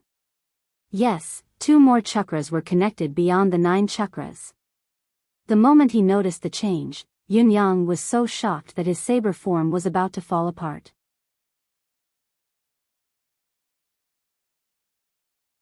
Chapter 644. If the men in black had not been shocked by Yun Yang's mudslide state and were stunned for a moment, Yun Yang would have been slightly injured even if he had not died. Yun Yang's thoughts raced. Didn't they say that there are only 9 chakras in a person's body? What about the 2 newly awakened chakras that I've just awakened? The further question was, how many chakras could there be in a person's body? Yun Yang did not have an answer to this question yet, but there was another problem that he needed to deal with. It was not an external threat, but an internal one. An unfamiliar force had suddenly surged within him. The force was strange and unfamiliar, but it was so powerful that it could not be contained. Yun Yang even imagined that he might not advance because of the breakthrough of this power, because before he could do so, he would already be bursting and crushed by this ridiculously powerful force. It was truly an unstoppable force that was hard to control. Fortunately, Yun-yang could feel his deific consciousness giving off a strong jolt as well. The powerful force had actually charged into his deific consciousness space. Under the immense pressure of the force, his deific consciousness space that had been dormant for so long had actually, a voice that he had not heard for a long time entered Yun-yang's consciousness. Aya, at the same time, the leader in black sprung up like a bolt of lightning, charging towards Yun-yang with the determination of a moth to a flame, intending to kill him and eliminate any future threats. The leader in black had the highest cultivation base among the people present. At this moment, he could clearly feel one thing. Throughout his entire life, this was probably the only opportunity that could truly kill Yun-yang, including all the cultivators in the entire Tianxian continent. Once he missed this opportunity, he would never be able to kill Yun-yang. It was impossible for anyone to do so. With his thoughts in mind and his body in action, he had made his move just like that. He had done everything he could, given it his all in one strike, seeking to kill Yun-yang. Just when everyone was still in shock and had not expected this to happen, Shangguan Lingxiu had been paying attention to Yun-yang, paying attention to every detail.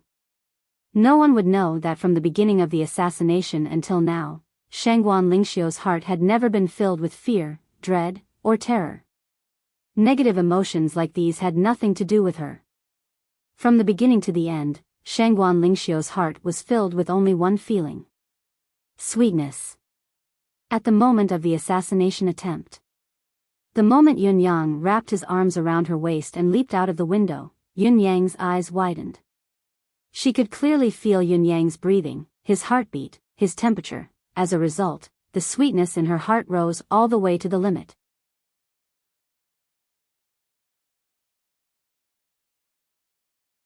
Perhaps, there was something wrong with his body. Even the most basic movement was stiff at this moment. Therefore, she had to step up and fight for a little bit of time for Yun-yang.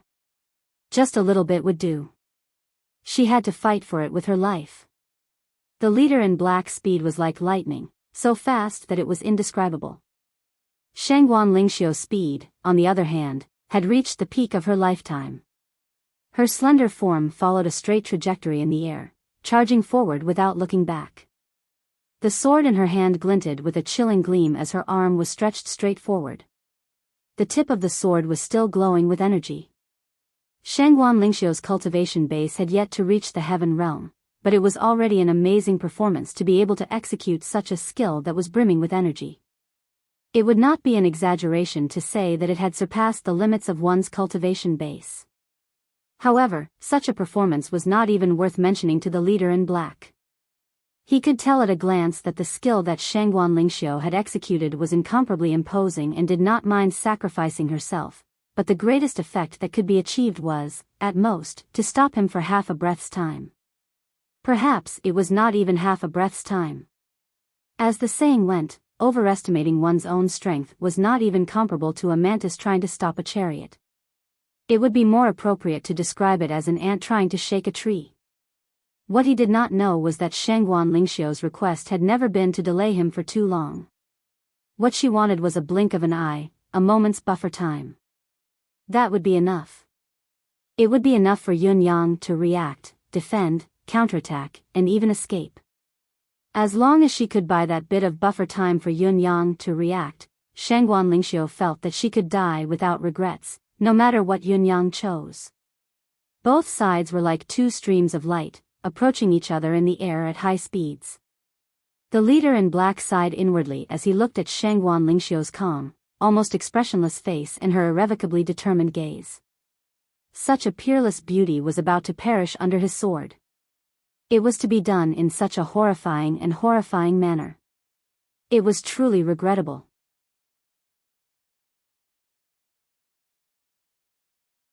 Chapter 645. The masked leader in black let out a long howl, his eyes gleaming as he increased his strength. He had to ensure that he could finish off Shangguan Lingxiu in the shortest amount of time possible and maintain the direction of his attack before attacking Yun-yang. This was an opportunity that he could not afford to miss. However, at this critical juncture, a ray of light flashed abruptly. This ray of light was indescribably dazzling. It was like the Milky Way in the sky had fallen abruptly in between the two swords. A saber appeared out of thin air and appeared at the spot where the two swords were about to clash. At this moment, the distance between the two swords was only a finger's length away. They were about to collide violently. However, it was such a small distance that the saber had appeared abruptly at the same spot. This saber seemed to have appeared out of nowhere, completely exceeding the understanding of everyone present. The design of this saber was extremely elegant, and the streamline was even more beautiful. Just by looking at this saber, one could feel a kind of extreme splendor. Anyone who saw the saber could not help but admit that this saber was one of a kind in this world. Then, the saber slashed towards the assassin leader's sword. Just as the saber appeared and stopped the battle, Shangguan Lingxiu felt a hand gently pulling on her shoulder, restraining her at once. Then, the hand gave a gentle push and she retreated lightly. A faint voice said, "Don't worry, I'm here for you." Then, a loud explosion could be heard. It was as if countless rays of light had burst out from where the saber and sword had collided. Amidst the haze, Yun Yang's howl could be heard, piercing through the clouds, "Come on." His voice was laced with indescribable confidence and arrogance that looked down on the world. It was the arrogance of being able to dominate the world. What followed was an exclamation from the other side, "How could this be? How could this be?" Then, an underworld fog suddenly rushed over from all directions. It covered the sky and covered the earth, covering the entire area. Another shout that belonged to King Xiaoyao, Yun Xiaoyao, rang out, "Kill! Don't let anyone escape! Who dares hit my boss? Young master!" Countless figures flashed from all directions, rushing down like a torrential storm. An unstoppable pressure descended and engulfed the surroundings. At this time, a black shadow rapidly rose up and transformed into a black streamer of light. It fled for its life towards the sky. Along the way, it successively resisted the attacks of several people, but it still broke through the underworld fog and escaped the encirclement. It disappeared in a flash. The black silhouette was the leader of the masked men in black. His cultivation base was the highest among the assassins in black. He had reacted early and had not participated in the siege against Yunyang, so his combat power was the most complete. Yunyang had not only saved Shangguan Lingxiu from death's door with his saber just now, he had also shattered her treasured sword and almost dismembered her. Seeing that Yunyang's current ability was so powerful, the masked leader in black knew that only death awaited him if he stayed. Seeing the wraith fog rising from all directions and Yunyang's experts coming to his aid, he made a prompt decision to break out of the encirclement at once, escaping with his life. Even though this person had reacted early and was lucky enough to escape, it wasn't completely without paying a price. Right at the moment he charged out of the netherworld fog, he couldn't help but spit out a mouthful of blood. In spite of this, the price he paid was the difference between life and death for the others. Now that the situation had changed, forget about the arrival of Yunyang's reinforcements, just the sudden increase in Yunyang's combat power alone had caused the ambush to fall apart. There was no longer any possibility of success. Furthermore, the other party's army was stronger than his own, and they had the help of the concourse of the underworld. The disparity in strength was huge. In addition to Yunyang, whose combat power had increased exponentially, the others were destined not to be able to escape. This was something he absolutely believed. He also believed that if he had hesitated for even a moment, he would most likely not have been able to escape. Therefore, at the last moment when Marquis Yun's voice had yet to reach him and the concourse of the underworld's wraith fog had yet to completely surround him, he had borrowed the recoil from Yunyang's attack to soar into the sky and escape at full speed. He did not even turn his head back. Yunyang stared at the direction where the leader of the masked men in black had escaped, deep in thought for a moment. It was not that no one had tried to stop the masked man in black from escaping, but none of them had managed to do so. However, if Yunyang had tried to stop him, it would have been quite possible. After all, Yunyang felt like he was in his peak condition right now, even better than the best he could have been. He would definitely be able to stop this guy. However, Yunyang did not do so, choosing to let the other party leave. If he did not let him go back, how could the Go manual be delivered to Sir Bai? Looking at the 10 assassins who were surrounded by Yun Xiaoyao, Lao Mei's reinforcements, and the 10 kings of the concourse of the underworld, Yunyang smirked coldly as they staggered left and right, as if they were going to fall on their own even without being attacked. Don't kill them, I want them alive. Boss said, I want them alive. It was Dong Tianling's voice. The 4 noble young masters had come over with their guards as well. With 3 layers of encirclement inside and 3 layers outside, the assassins were surrounded like a mountain surrounded by an iron bucket.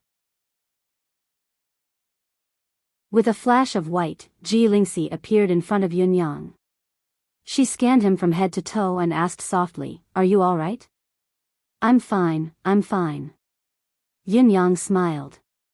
When Yunyang finally let out a breath, he actually felt a little dizzy and his vision a little blurry. It was the side effect of extreme exhaustion. The moment he relaxed, it exploded. Ji Lingxi smiled and ignored Yunyang, coming to Shangguan Lingxiu instead. Sister Lingxiu, are you all right? Shangguan Lingxiu smiled softly. Of course I'm fine, but I'm afraid young Master Yun must be exhausted from this battle. It's best to send him back to rest as soon as possible. Ji Lingxi nodded. Sister Lingxiu, come back with us. We sisters can discuss anything. Shangguan Lingxiu bit her lip, wanting to reject the offer, but looking at Yunyang's pale face, she was still worried, so she said, all right. After a moment of commotion, the 10 exhausted and wounded assassins captured all of them alive almost effortlessly. 5 or 6 of them collapsed like a pile of mud before their meridians could be sealed after they were captured. Their bodies were drenched in sweat, their tongues hanging out as they panted, their eyes rolling back and forth. They looked like they were about to pass out from exhaustion. The people from the concourse of the underworld had just escorted the assassins back to the residence of Yun when they disappeared in a flash. Before they left, however, they cast a glance at Yunyang in unison. Their gazes were very strange. It was like they were looking at a monster. It was comforting to be seen as a monster by an organization that the martial world regarded as a monster. King Chujiang said, I say, this young Master Yun is really remarkable. He can do what others can't. King Qingguang, the ally you found is really mysterious and extraordinary. First Court King Qingguang was speechless. You're tuning into the Romantic Tales YouTube channel. Don't forget to subscribe and join us on this journey to catch the most captivating stories.